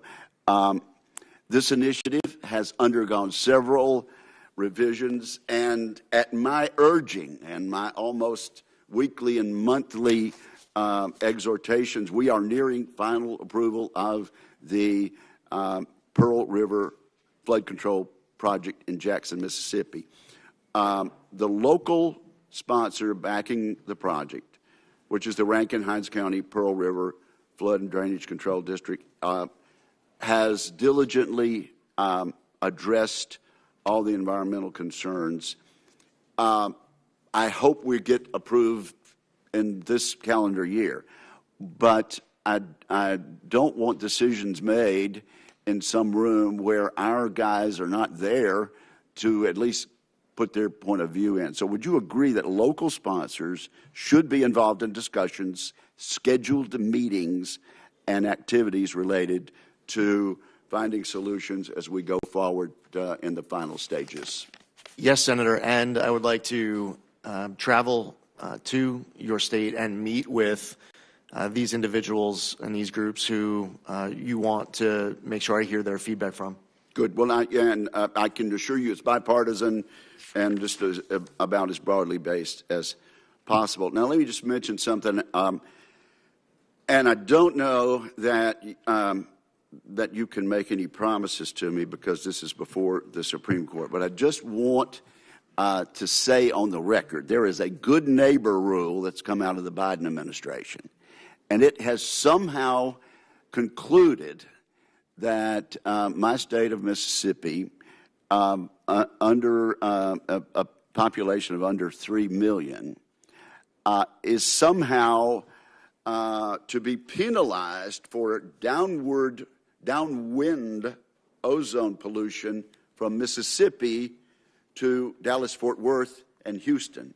Now, those of us who've seen weather maps, we know kind of the way weather travels. It doesn't travel from east of the Mississippi back to Houston and Dallas, but somehow they have determined that our largely rural state of Mississippi should be penalized for ozone pollution in Dallas and Houston. The Supreme Court's looking at it. I don't think you can comment on it. I hope we can rescind the rule entirely, but I just want you to be aware of how utterly absurd the federal government has been with regard to this good neighbor rule. Understood, Senator. Thank you very much, and thank you, Madam Chair. Certainly. Senator Padilla. Thank you, Madam Chair. I think you need your microphone, sir. Thank you, Madam Chair, and want to, first of all, congratulate you on the nomination, congratulate your family that's here to support you, and acknowledge what I understand is a very positive exchange you had with my colleague from California, Senator Schiff, in regards to the current wildfires and EPA's role, partnership, response, and our ongoing need to maintain that. So I, too, look forward to welcoming you out to visit the impacted areas. So that allows me to actually raise some other issues of priority and concern for California. I appreciate your comment when we had a chance to meet in my office about your respect for the rule of law. I think that should be important for all of us, right? And the directives that you respect that Congress has given to the EPA is in that category.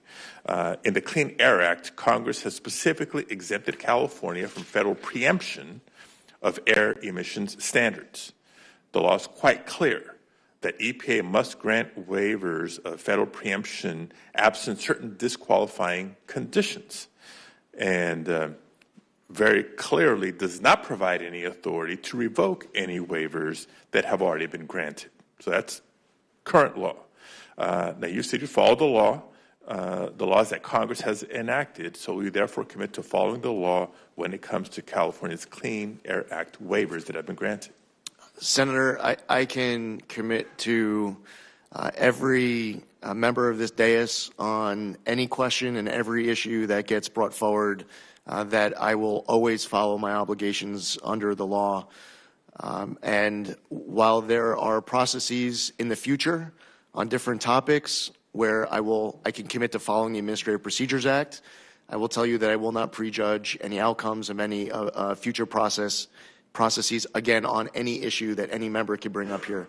But, Senator, I would reiterate to you today that it is my obligation as EPA Administrator, if confirmed, to follow the law. Thank you.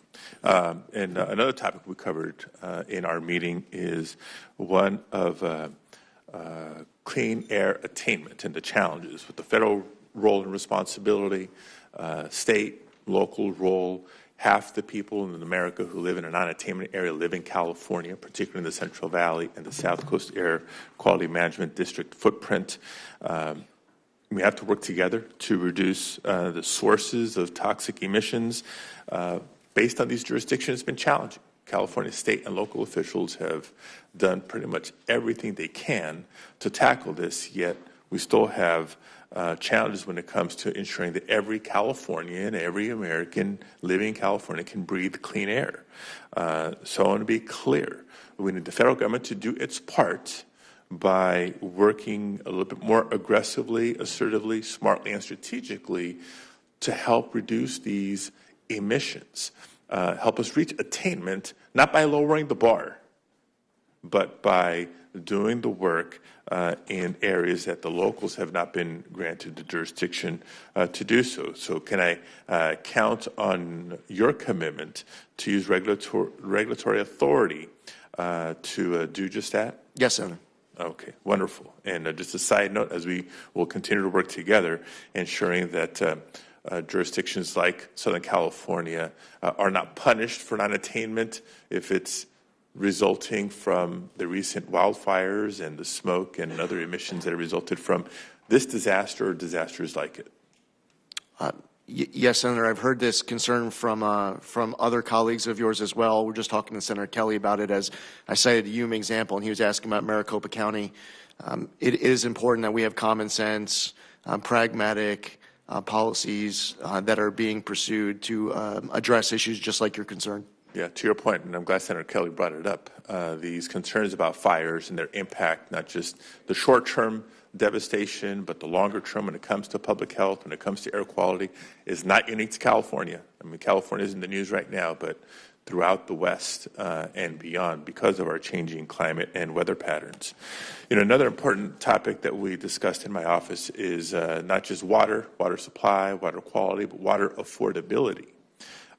Millions of Americans are struggling to keep up with their growing water bills, which have increased nearly 3 times the rate of inflation. According to the EPA, water utilities it will cost water utilities more than $1.2 trillion over the next 20 years to modernize their drinking water and wastewater infrastructure and maintain it. Water utilities, unique to other utilities, rely heavily on ratepayers to cover their costs. The federal government's share of maintaining this infrastructure has come down significantly over the years. So ratepayers are acutely feeling this pressure, and as a result, 1 in 5 households have outstanding and growing water debt. The national water affordability crisis affects both urban and rural communities. So it's not a rural versus urban, blue state versus red state. It is across the board. I shared with you the idea of replicating the LIHEAP program. We have a low-income home energy assistance program because you shouldn't have to freeze in the winter just because you may be low income. The same applies to having water. We know how fundamental water is for life and the economy. We've had a temporary water assistance program for low-income customers.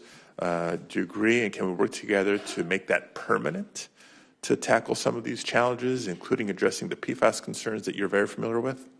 Senator, having access to clean drinking water is something that I want to, if confirmed, to be able to do my part, and working with you and your colleagues across the entire country to deliver. Every American, in my opinion, and it's just my opinion, should be able to access clean drinking water. I will follow all my obligations under the law, and to the fullest extent of the law, I would like to assist in those efforts for you to fight for your constituents, and every senator here to fight for their constituents in this respect. So the temporary program was hugely successful, helping families in, again, red states and blue states alike. Look forward to working with you to make that program permanent. Yes, sir. Thank you, Senator Moran. Chairwoman, thank you, and thank you, Ranking Member, Mr. Vice Chairman.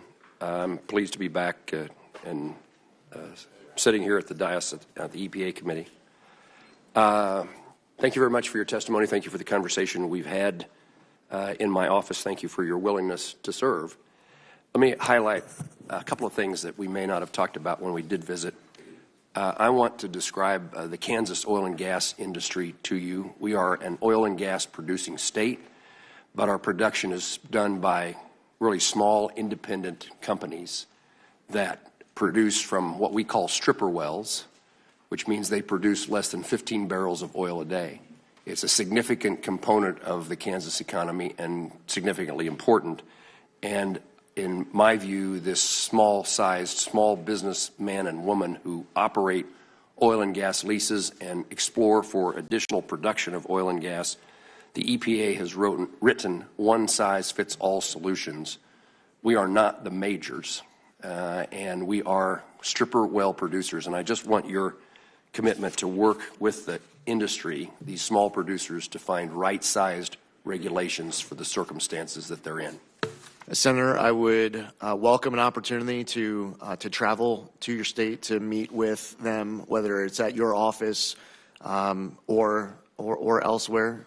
I want to know about all of your priorities, including this one, but also to make sure that anyone who could provide any type of insight that can make me better informed to make better decisions, that I welcome any of those opportunities for conversations and collaboration. I think that's a wonderful offer on your part, and I'm very grateful for it. I sometimes am reluctant to ask every nominee that comes before me, would you please come visit Kansas? And you volunteered. So I'm appreciative of that.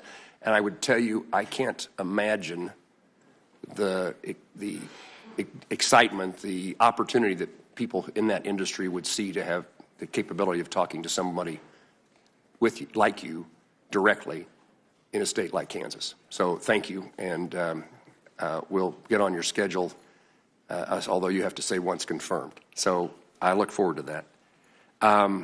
In a different vein of energy production, I've created with my colleague Senator Bozeman and others a Sustainable Aviation Fuel Caucus. Kansas and Wichita in particular is the air capital of the world. We produce many more general aviation aircraft than anybody. We manufacture with thousands of employees working in aviation and aerospace.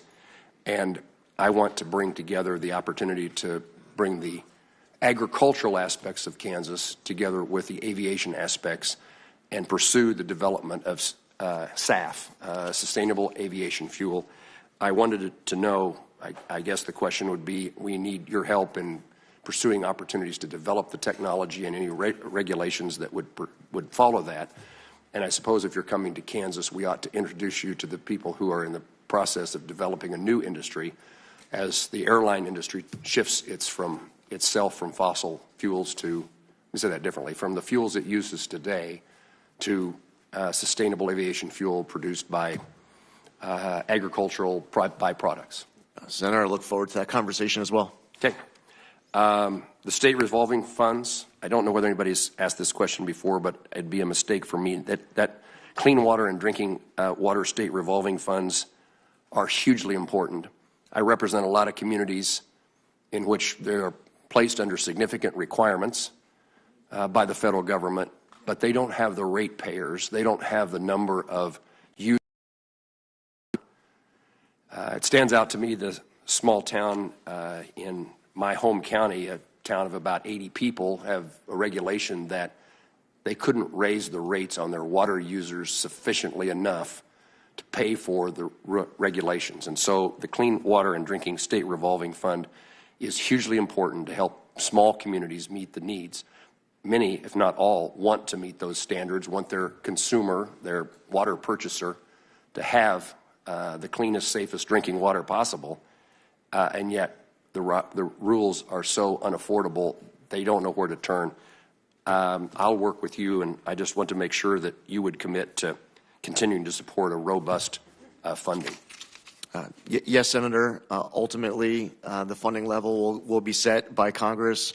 It will be my responsibility to ensure that I'm doing my part to fulfill congressional intent and being good steward of tax dollars so that I can report back to you on all sources of funding coming through the EPA. This specifically, I've heard from other colleagues of yours on this dais as a top priority of theirs, and therefore it will be a top priority of mine too. I thank you for that. I would also add that you should need to be a voice within the administration as the budget is prepared and OMB makes decisions in support for the fund as well. It's certainly true that presidential budgets are not irrelevant, and it's useful if we start with a robust number that is beneficial to the country. Last question I'll ask is, I'm interested in what our country is doing. I'm involved in the national security aspects of my time in the Senate involves those things. Is there any role for EPA to play in the critical minerals world? Yes, Senator.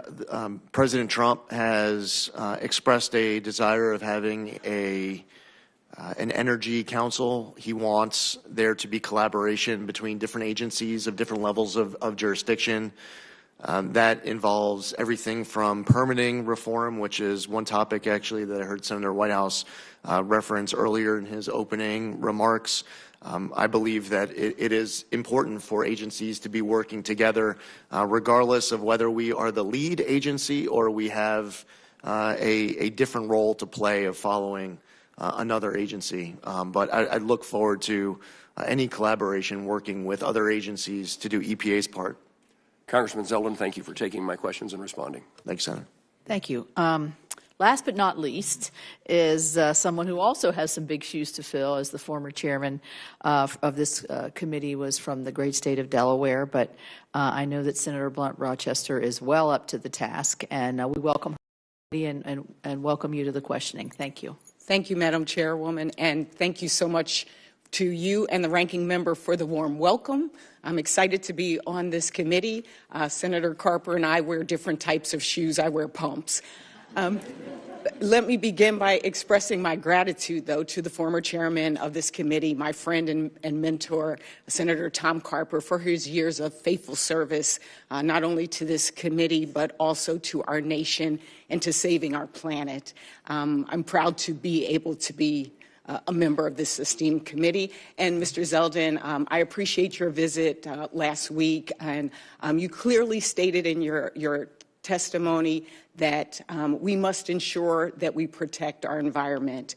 And in our conversation, I shared with you the rich diversity of my state, from our farmers to city dwellers to our coastal communities and our environmental justice communities, and why the EPA is such an important and great partner to our state.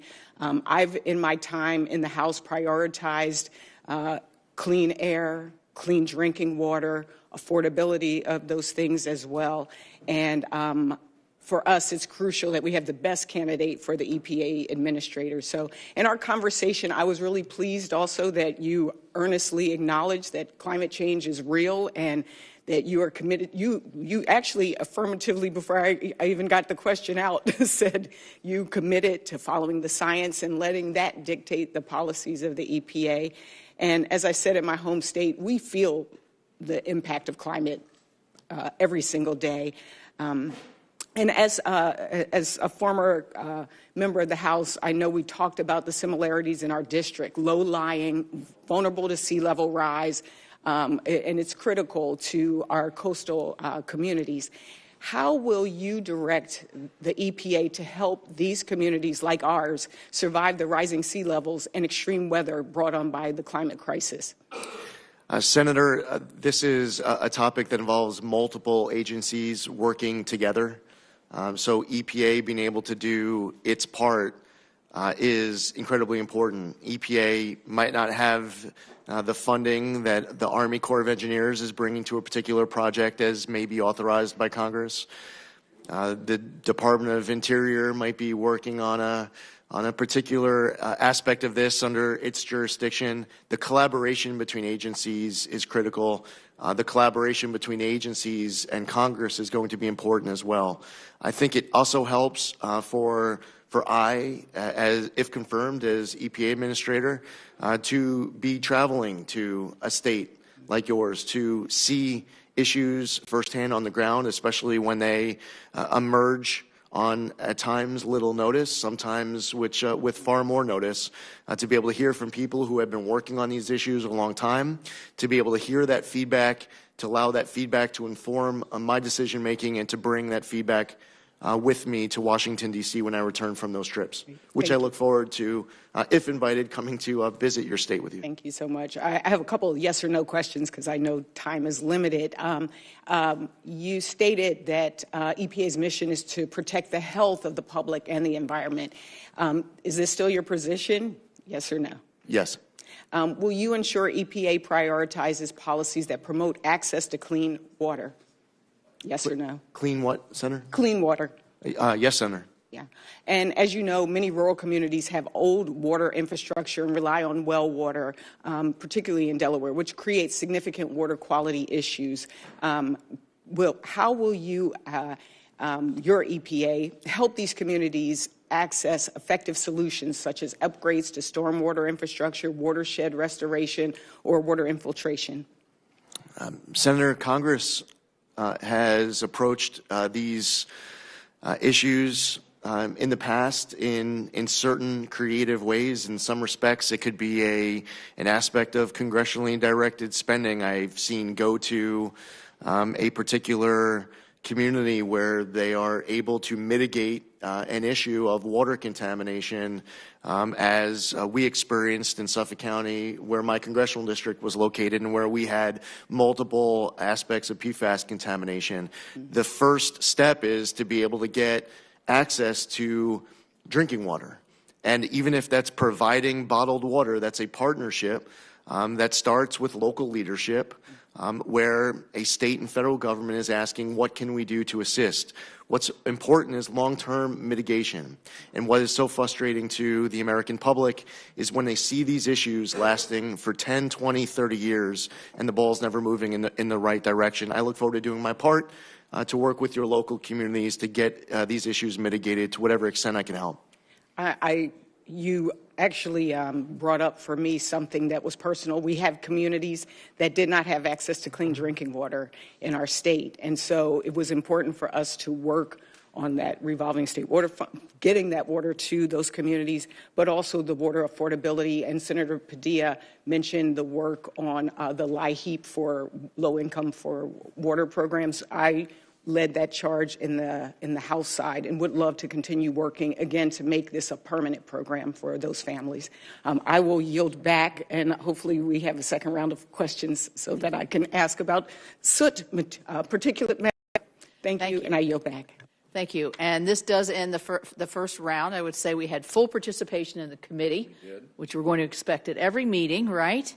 And I am very pleased with that. I also, in the interest of not wanting to hurt a new member of my committee, neglected to welcome Senator Moran as a new member of this committee. So, well, a returning, well, that's why I didn't say anything, because you're returning. In any event, I didn't want to chance those hurt feelings, since mine have been hurt all day by denigrating my mountains, but we won't get into that any longer. So we're going to go to second round, and we'll do it in the same order as the folks that were here. Before I begin my round, I would like to put into the record a January 3rd support letter from the former chairman of the Suffolk County Water Authority, which states, the EPA requires strong leadership that balances the complexities of environmental protection with the practical needs of communities across the country.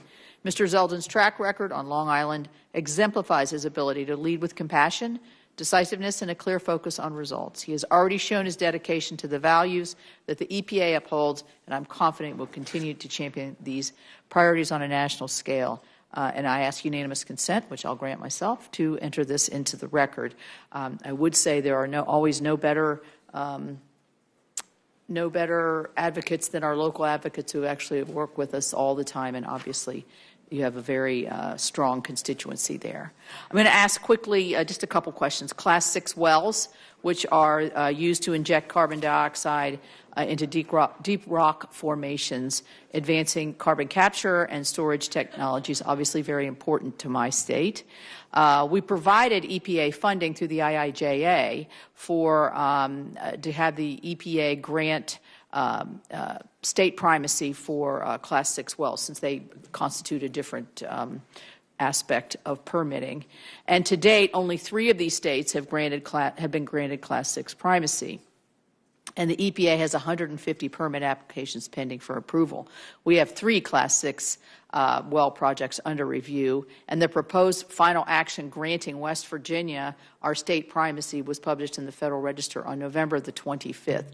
This is going to be very important to us, as we had testimony last year that the North Dakota, who has primacy, was able to permit, I think, 7 wells in a short period of time, whereas the EPA, as they were trying to permit under their federal authority, it took them over many more years the time to permit just 3. So you can see how those who, again, who are closest to the situation have the ability to make good decisions. So will you prioritize the timely completion of West Virginia's Class 6 permitting process and work with me to ensure that the EPA is a resource rather than a barrier in this transition? Yes, Senator.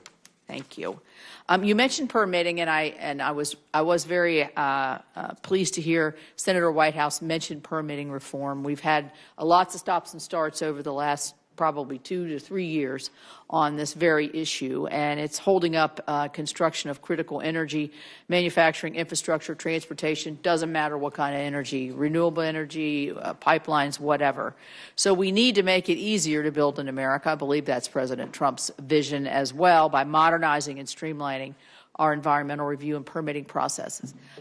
Congressman Zeldin, what opportunities do you see for EPA to be able to establish more efficient and predictable permitting processes, in addition to working with all of the other agencies that play a part in this on these vital decisions? And Chairman Capito, that last part of your question is key for different agencies to be able to work with each other, collaborating with each other, and also for agencies to be able to collaborate with Congress on any opportunities that Congress sees to pursue permitting reform as well. As far as EPA jurisdiction goes, we see a role of the EPA, for example, as it relates to environmental impact statements.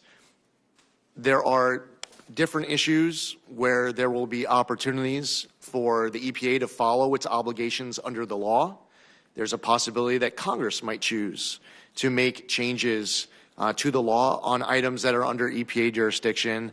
I would look forward to doing my part to make sure that the EPA is not holding up any opportunities to be able to pursue sound applications that otherwise would be and should be approved.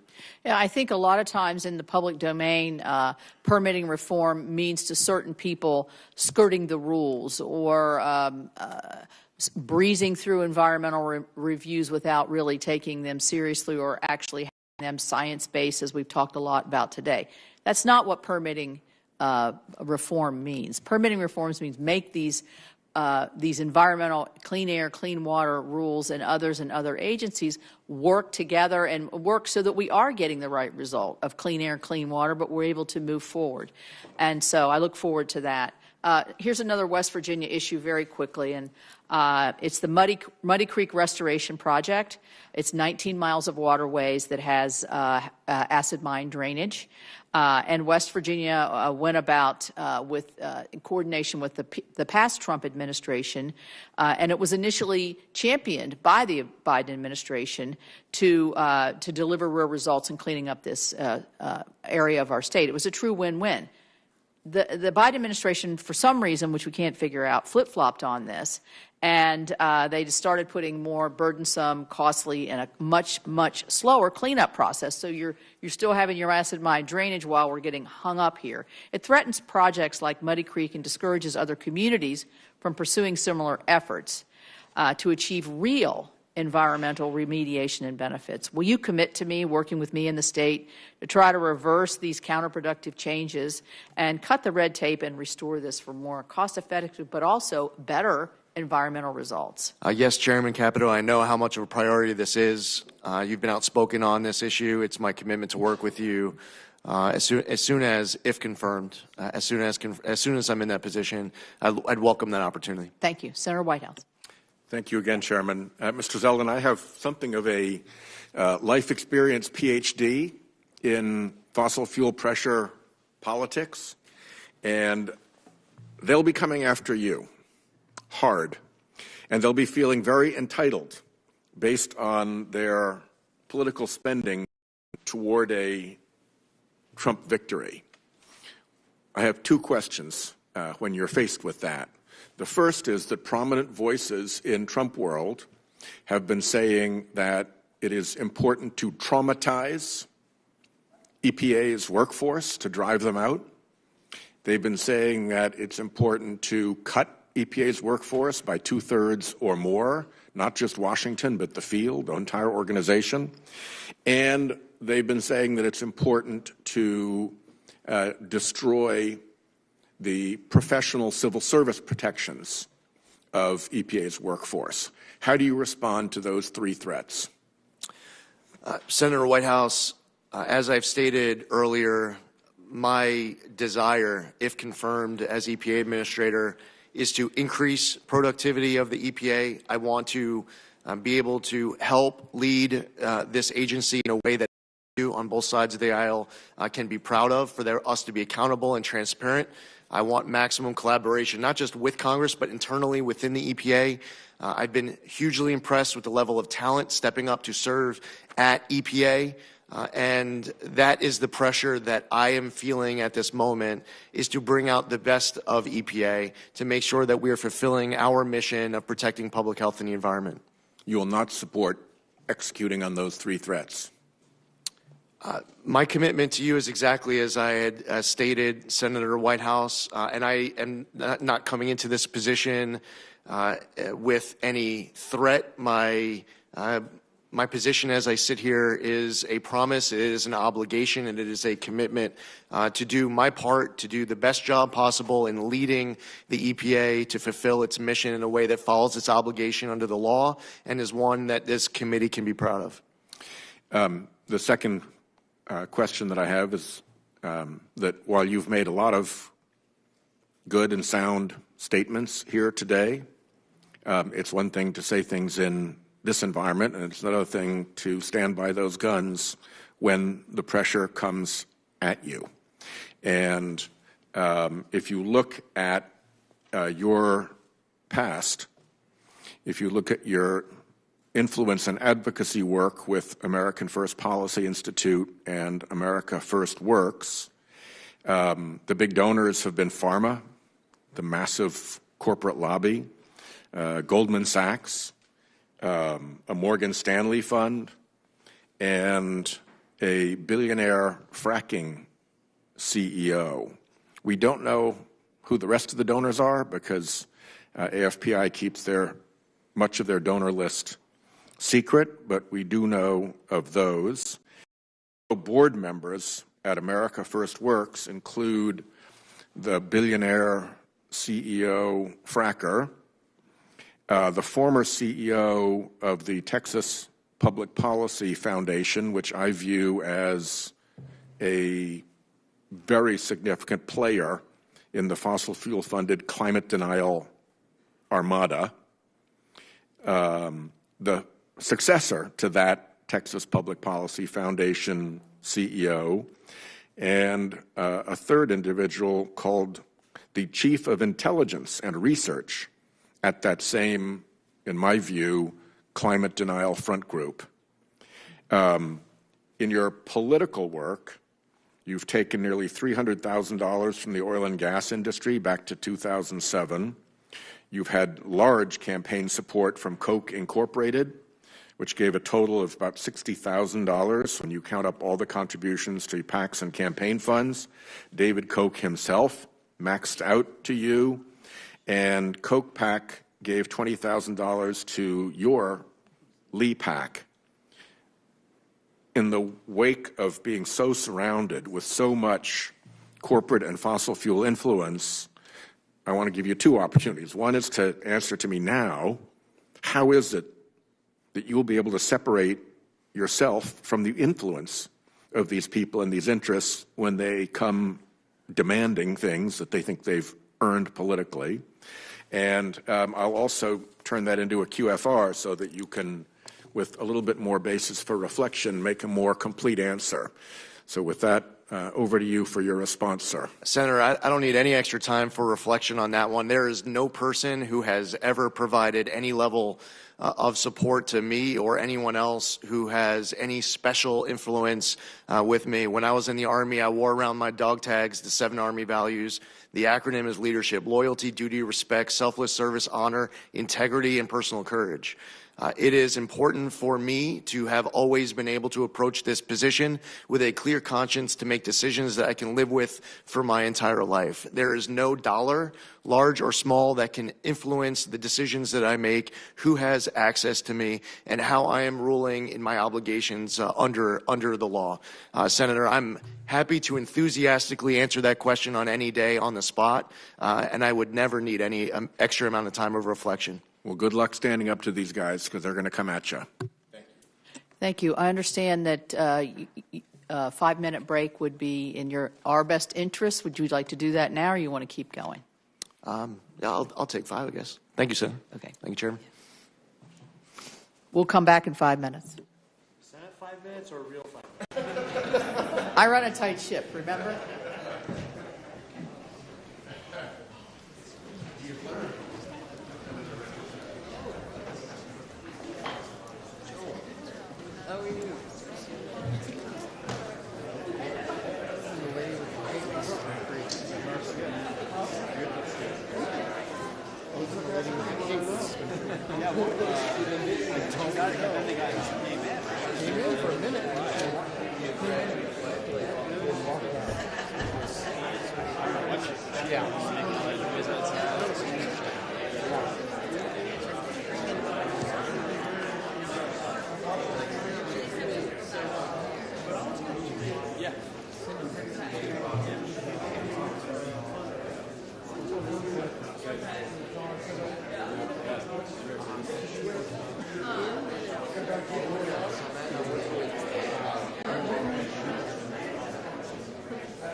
Yeah, so they had sort of a couple of rooms now that specialized in services.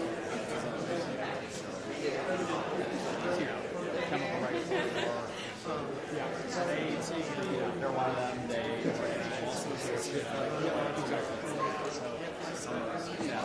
We work with them on some things. They kind of, so it's like not always on the same page, but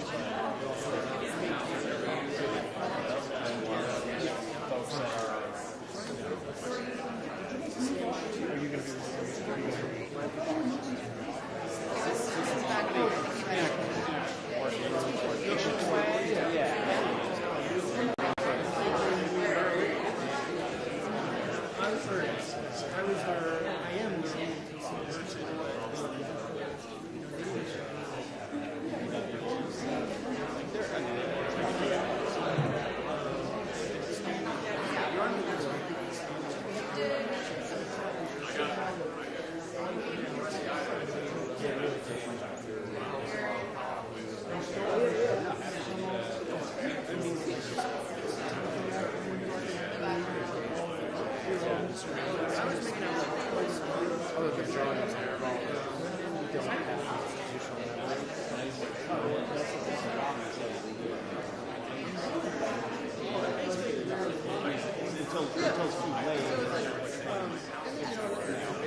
Senator Sullivan.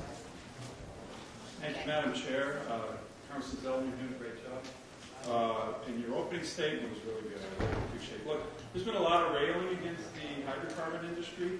I think the facts are the hydrocarbon industry is lifting more people out of poverty, continue to do so, than any major industries in the world is doing that. But there's also been a major contributor, never gets talked about, with regard to our leadership on global emissions. Leadership. So that, Mr. Zeldin, take a look at that chart. Has been fact-checked to death because the far left hates it. But this is what Senator Ricketts was talking about earlier, about American innovation. This is what Senator Graham was talking about earlier. There's some people who are working hard on reducing emissions, countries, and there are countries that aren't. Senator Graham mentioned China and India. He's exactly right. You never heard this from John Kerry, but the leader in the world in the last 20 years on reducing global emission was the United States of America. Okay? The bad guys, in terms of emission increases, look at China, through the roof. This is a fact. Now, I've asked some of the Biden administration, EPA officials, hey, why do you think this happened? Why do you think we're the leader? It'd be great if you said it, because we are. And they would always come back and say, let's see, EPA regs? Wrong answer. The reason this happened is because of the revolution in the production of natural gas, where we have switched to natural gas as a more cleaner burning source of energy. And when we export natural gas around the world, Ms. Zeldin, what do you think that does to global emissions? Brings it down, Senator. It does. And these are facts. So my colleagues, I wish my good friend Senator Whitehouse was here because, they don't like this chart because it goes against their narrative. And the narrative, that is the facts, is that when you have all the above energy, including a big mix of natural gas, you reduce global emissions. So can you commit, to Senator Ricketts' point, to work with us and private industry on innovation that can help power America, power our allies, produce American energy, and at the same time, lower emissions? Yes, Senator, absolutely. American innovation has been critical, and it will be critical going into the future. That's something that President Trump has often spoke of. Yep. And I believe it's also one of the reasons why we saw so much support for him in this last November's election. In Alaska, we are working, and I've talked to President Trump about just recently, we have a very large-scale LNG project that would increase, would reduce our trade deficit by billions by exporting clean-burning Alaska natural gas to our Asian allies, get clean-burning Alaska gas to Americans, and would produce thousands of American jobs. Can I get your commitment to help us work on that large-scale LNG project, which will help continue these global emission reductions? Senator, I'd welcome the opportunity, if confirmed, to be able to work with you on this and other issues. Great. I have another map I want to show you. Real quick, you and I talked about this issue of leaded aviation fuel. This is a huge issue to my constituents, what we call avgas. We got it an extension for Alaska and the FAA, given our pilot safety issues, our aviation safety issues. There was this congressman, I forget his name, from New Jersey. He tried to limit this. My view, he should be more focused on cleaning up New Jersey than worrying about aviation safety in Alaska. Can I get your commitment to work with me on this avgas issue as we discussed in my office? Senator, as I gave you my commitment then, reiterate it here today for all your constituents to hear. We had a very long, substantive conversation on a lot of topics that you're fighting for Alaska, and I welcome the opportunity to be able to work with you on all of that. Great, thank you. Let me give you one final map and one final question. It's a little complicated. This is the American Medical Association study on life expectancy changes in America. Okay, this was from 1980 to 2014. Purple and dark blue, that's where life expectancy changes happen the most, okay, up to 13 years. Unfortunately, you see yellow, red, certain places there was a life expectancy decrease. That's mostly the opioid epidemic. My state led this. It led it because Alaska Natives, which is where most of these communities are, over about 20% of my population, started at a real low level. Real low, lowest life expectancy. Then what happened on the North Slope, what happened out in the Aleutian Island chain, what happened in the Northwest Arctic, Burrow, resource development happened. Oil and gas happened. Open up fisheries happened. Resource development happened. And people's lives increase on average by up to 13 years. So here's my quick issue. This is a matter of life and death in my state. And the indigenous people in particular, who I care deeply about, have benefited tremendously from resource development. President Biden comes in with his Secretary of Interior. She doesn't listen to Native people. They issued 68 executive orders to shut down resource development in my state, which is going to hurt people, hurt their life expectancy. So when we talk about all this stuff about, oh, we're against resource development, oil and gas, from my state, from my constituents, this is a matter of life and death, and it's brought gymnasiums and health clinics and water and sewer. So can I get your commitment to work with me on these issues on resource development that benefit the Native people tremendously of my state? The Biden administration is talking about, oh, environmental justice. This is environmental injustice when they shut down Alaska Native communities' opportunity to develop their resources. And, you know, their focus on minority communities, I think that's great, but they've had a big asterisk during 4 years of Biden and Secretary Holland, not for Alaska Natives. And it's an outrage. This helps my communities. And can I get your commitment to work with the Alaska Native communities, indigenous communities of my state on this issue, on the other issue you talk about, contaminated lands, water and sewer? We have communities that don't have clean water and flush toilets. I really want your help on this. We didn't get the help from the Biden administration. They talked the big game, communities of color. They didn't care about the Alaska Native communities, and I need your help on this. Understood, Senator. You have my commitment to work with you on this. Thank you. Thank you, Madam Chair. Thank you, Senator Kelly. Thank you, Madam Chair. Mr. Zeldin, I want to discuss another issue with you that's affected the western United States significantly, especially Arizona on the Navajo Nation, and that's the issue of abandoned uranium mines. We have about 500 of them. The nation's been working to clean up these mines for decades now, but the bureaucratic process of the Superfund law has meant that very little progress has been made on this. And it contaminates water, and just the radiation itself causes cancer. One step which was taken during the last Trump administration was to establish a regional office called the Office of Mountains, Deserts, and Plains, which would focus on cutting through the bureaucracy and accelerating the cleanup of mines in the West.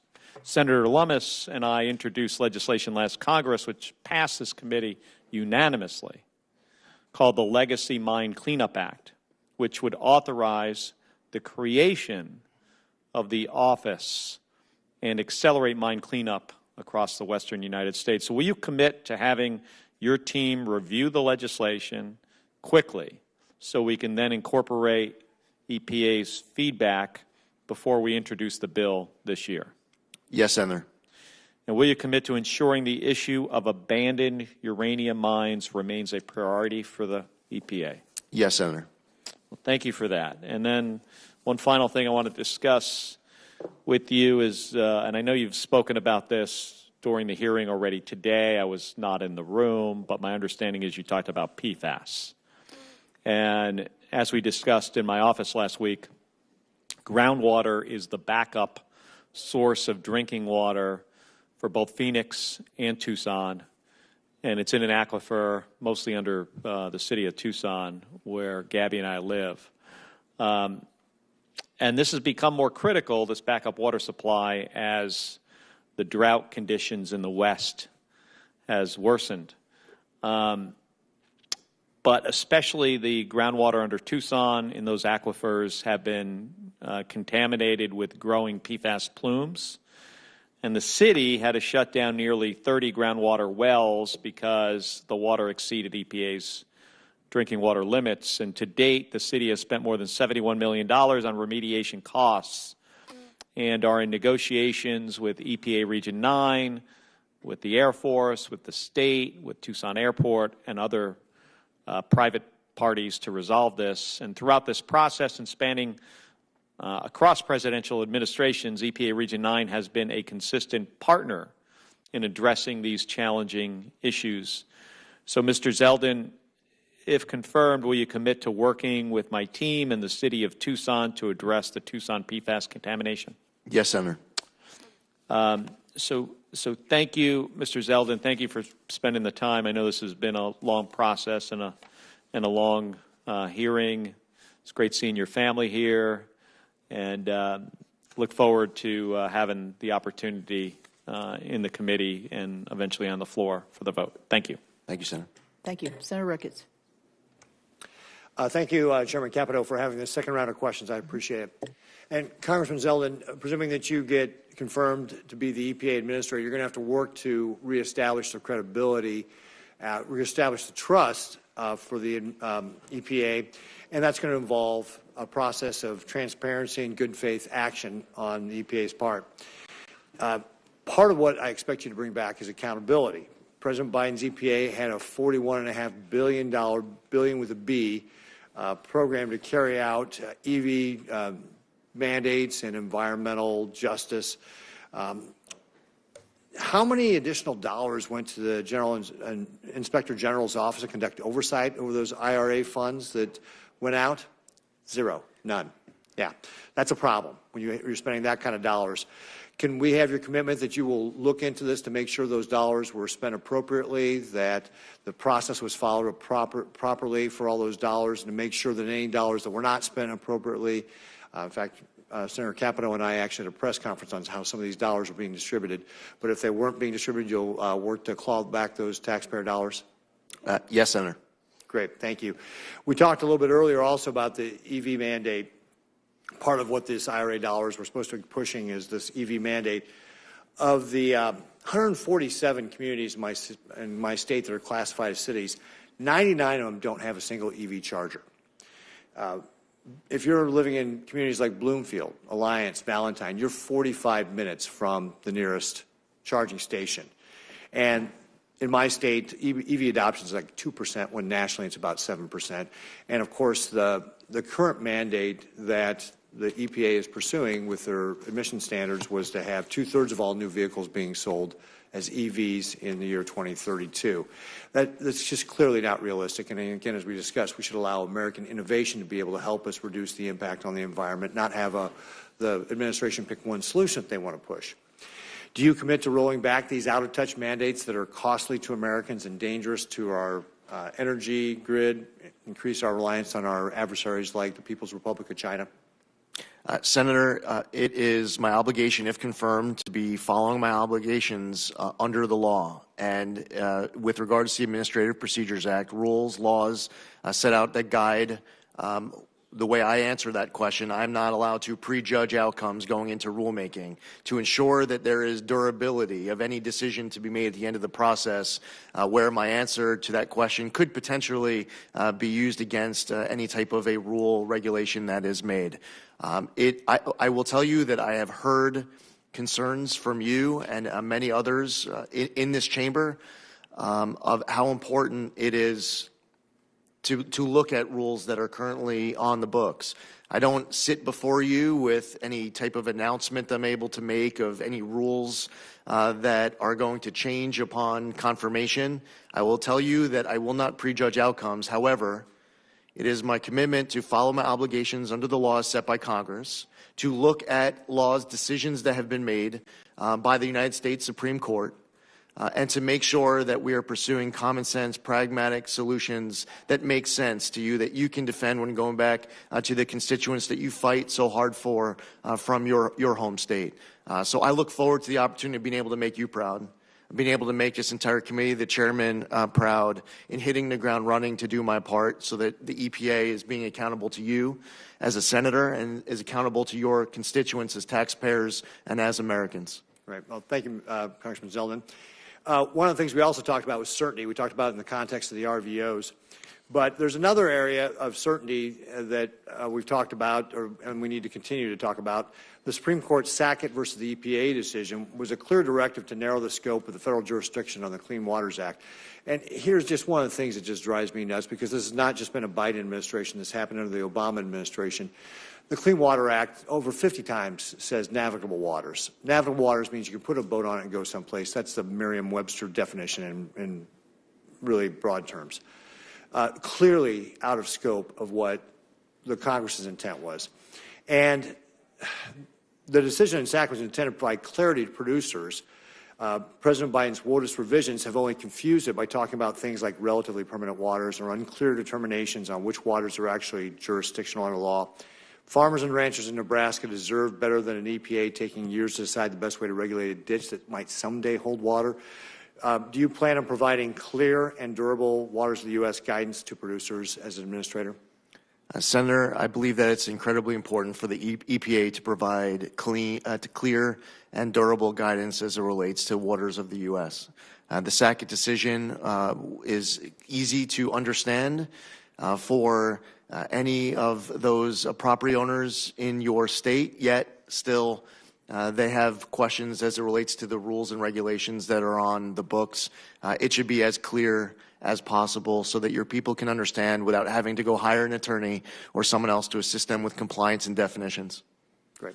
Well, again, I would just remind you that the Clean Water Act says navigable waters. It's a pretty plain English definition. Congress's intent could not have been more clear. And so I just remind you as you're going through that process to keep that in mind. Thank you very much, Congressman Zeldin. Thank you. Chairman. Senator Markey. Thank you, Madam Chair, again, and congratulations on your new position.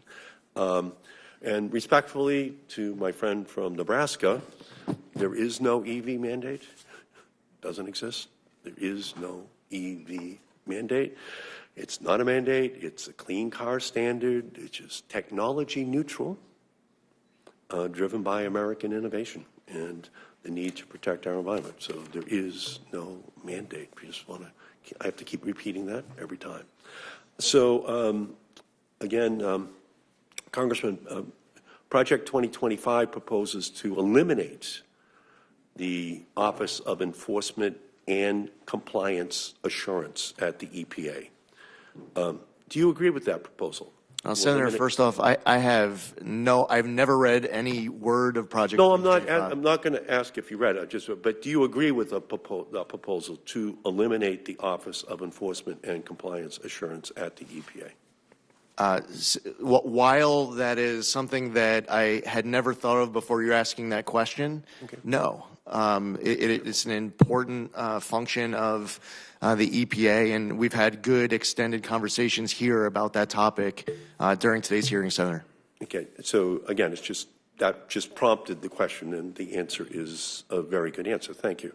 And on the EPA Clean Car Rule, it's projected to cut air pollution and prevent about 2,500 premature deaths in a single year. And over the life of it, it would obviously be tens of thousands of lives which are saved. And it would save drivers $46 billion in fuel costs, 15 billion barrels of oil that would not have to be used, and $6,000 over the life of the new vehicle. So if confirmed, are you planning to initiate a new rulemaking that could undermine those clean car standards? Senator, if confirmed, I cannot sit before you and announce the initiation of any new rules. I have no announcements to make of rules that are going to change, and I plan on following my obligations under the law to ensure that throughout my tenure, if confirmed as EPA Administrator, that I never prejudge outcomes heading into that process. Okay, well, again, the savings are quite profound for American consumers, dollars in their pockets, because of those much higher standards that don't require oil to be put into gasoline tanks, where we put about 70% of all the oil that we consume. In September, RFK Jr., the Health and Human Services nominee, went on the Dr. Phil show, and he said, quote, it's glyphosate which is the active ingredient in Roundup. It's the pesticides, it's atrazine, it's PFOAs, the forever chemicals, where mass poisoning an entire generation of kids. Do you agree with that conclusion by RFK Jr. that these pesticides are mass poisoning the kids in our country? Senator, I would welcome an opportunity to be able to read through all of the science and research that is being cited to support that conclusion, to be able to answer that question, following the review of that material. That's a review that I would need to I would need to engage in. Yeah, it's obviously a very serious question, and it's one that hopefully would have the EPA working with HHS on a resolution of that issue. And in the 2.5 years since its passage, the Inflation Reduction Act has spurred the creation of 400,000 jobs and $420 billion in investment. 193 million of direct federal spending actually has gone to your former congressional district since 2022. So regardless of your stance on the bill back then, it did become law, and more than $68 billion has already been appropriated by the EPA from the IRA and the bipartisan infrastructure law. So are you going to ensure that EPA's ongoing implementation of grants, which have already been fairly awarded under existing laws like the IRA and the bipartisan infrastructure law, that they're not impeded or are held up for political reasons? Senator, my commitment is to follow the law as it relates to so much of what's getting discussed during this hearing. That is the obligation that motivates me. I have to be prepared to sit before this committee and be able to answer questions as it relates to funds that have gone out the door, not just currently, but also in the future.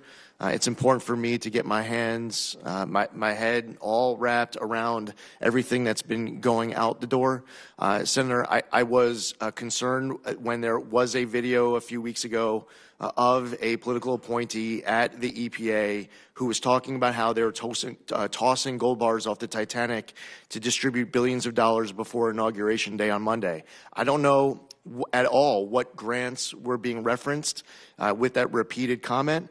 It was also referenced in that video that they were tossing these gold bars off the Titanic with an eye towards getting themselves jobs from recipient NGOs. I don't know what any of that's about, but that's concerning to me. I want to be able to answer to you and to answer to every member of this committee that I'm being a good steward of the tax dollars. Okay. Well, I just want to remind you that 80% of all of those grants have gone to Republican districts. So, so that's, I think, something that you should keep in mind in terms of, I would say, the impartiality of what those decisions have been at the EPA. That's not just some ideological set of decisions if 80% of the money is going to red states. So I guess all I would say is I heard what you're saying, but I just hope you would resist the temptation to hold a witch hunt and to, break out the torches and the pitchforks to go after all these programs, because I think they must have been pretty fairly, given out if a blue presidency at the EPA, led to 80% of the money going to red districts. So is that I just want a presumption of innocence from you in terms of the decisions that were made on Right. Yes, Senator. I just want to be able to account. I appreciate that, but I just need your Senator. Your assurance that you do assume that most of this was done fairly.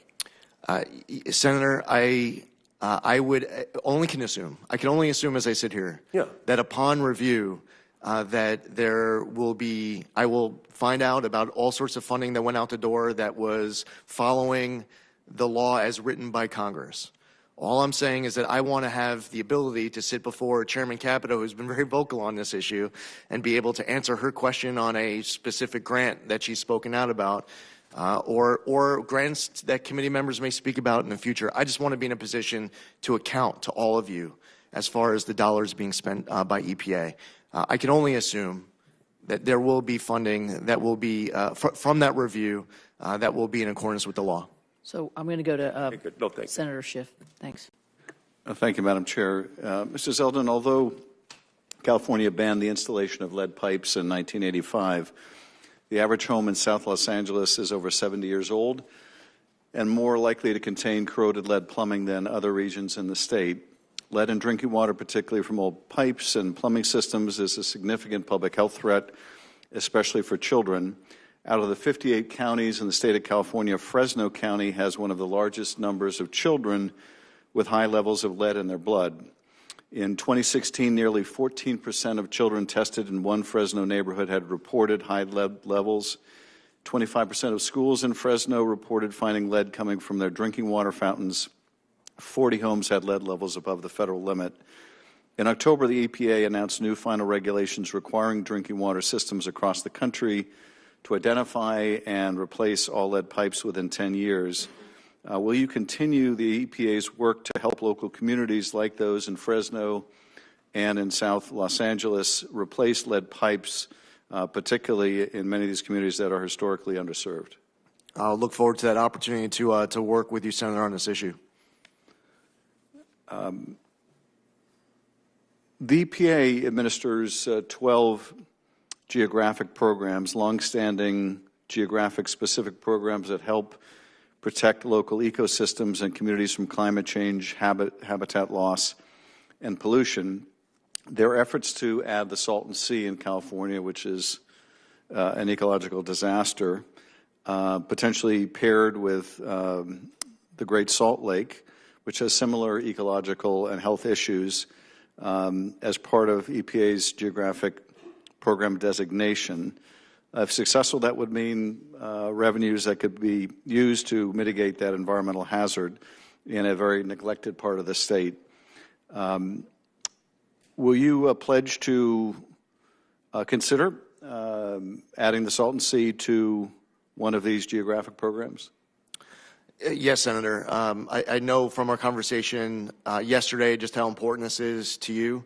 I look forward to getting more familiar about this issue, and that certainly can be my commitment as I sit here today, that if confirmed, I would welcome that opportunity to work with you on this issue and see what I could do to assist. Thank you.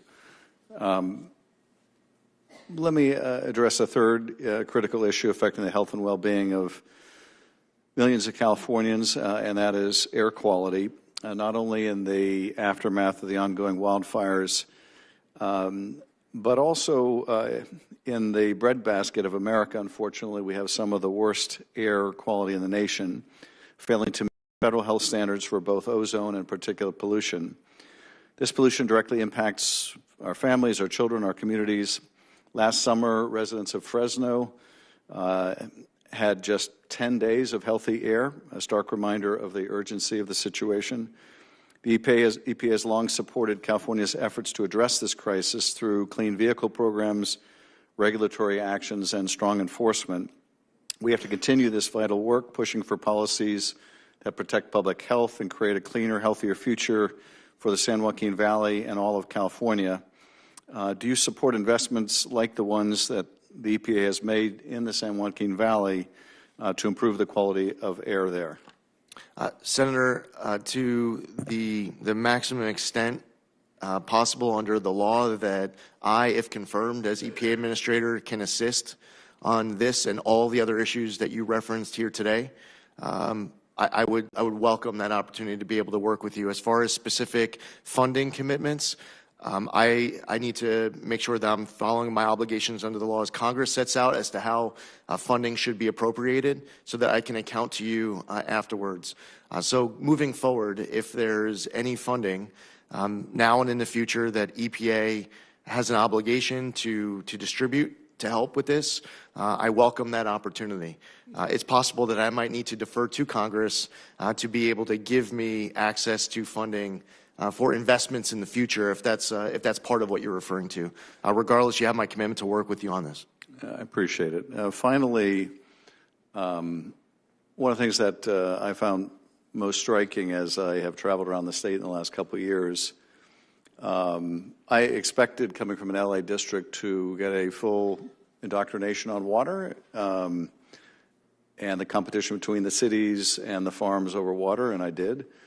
But what was more striking to me was just how many tens of thousands, if not hundreds of thousands of people in places like the Central Valley can't drink their own water. And here I'm not talking about lead, although lead is a problem there.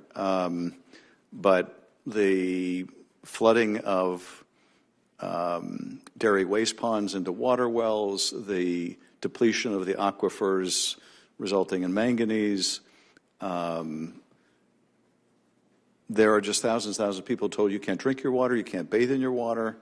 A lot of these communities don't have the resources to address it, and I would, if confirmed, I would want to work with you to do everything we can to make sure that everyone in the state of California and indeed the country has access to good, clean drinking water.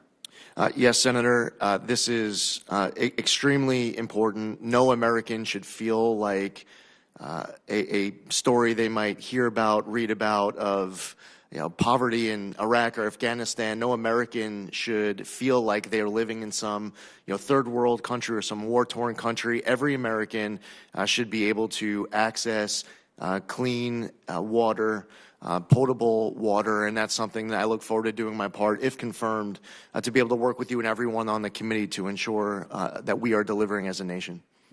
Thank you, Madam Chair. Thank you. Well, I am going to bring this down to a close here. My office has received numerous letters in support of Congressman Zeldin's nomination as EPA Administrator, with more continuing to arrive. The sources of these letters demonstrate the wide-ranging support of Congressman Zeldin's nomination, so I would ask unanimous consent to enter these 27 letters into the record for all to see. All right, we're unanimous. So I would like to thank you, Congressman Zeldin. I'd also make just several quick observations. It's obvious to me in the testimony and the questions that you took a lot of time and effort through you and your and the folks that were helping you to make sure that every member had access to you and had a conversation with you before you actually testified before the committee. I think that was definitely reflected in the tone and the substance that we saw here today. So I appreciate that. I know it's time-consuming and difficult sometimes to get on everybody's schedule, but I think you did a magnificent job here. And so without further questions, I would like to thank you and thank your family for being here and for your participation. Senators who wish to submit without written questions for the record have until 5 p.m. Tomorrow, Friday, January 17th, to do so. The nominees' responses to those questions for the record are due back to the committee no later than 9 a.m. on Tuesday, day after inauguration, January 21st. With that, I do look very much forward to helping to shepherd you. I think you've done an excellent job here today. You will be an excellent administrator to the EPA, and I fully expect that your confirmation will be very positive. Thank you very much, and everybody enjoy the day. Thank you.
I've done both because I was like, I don't want, I don't have a license, I don't have to be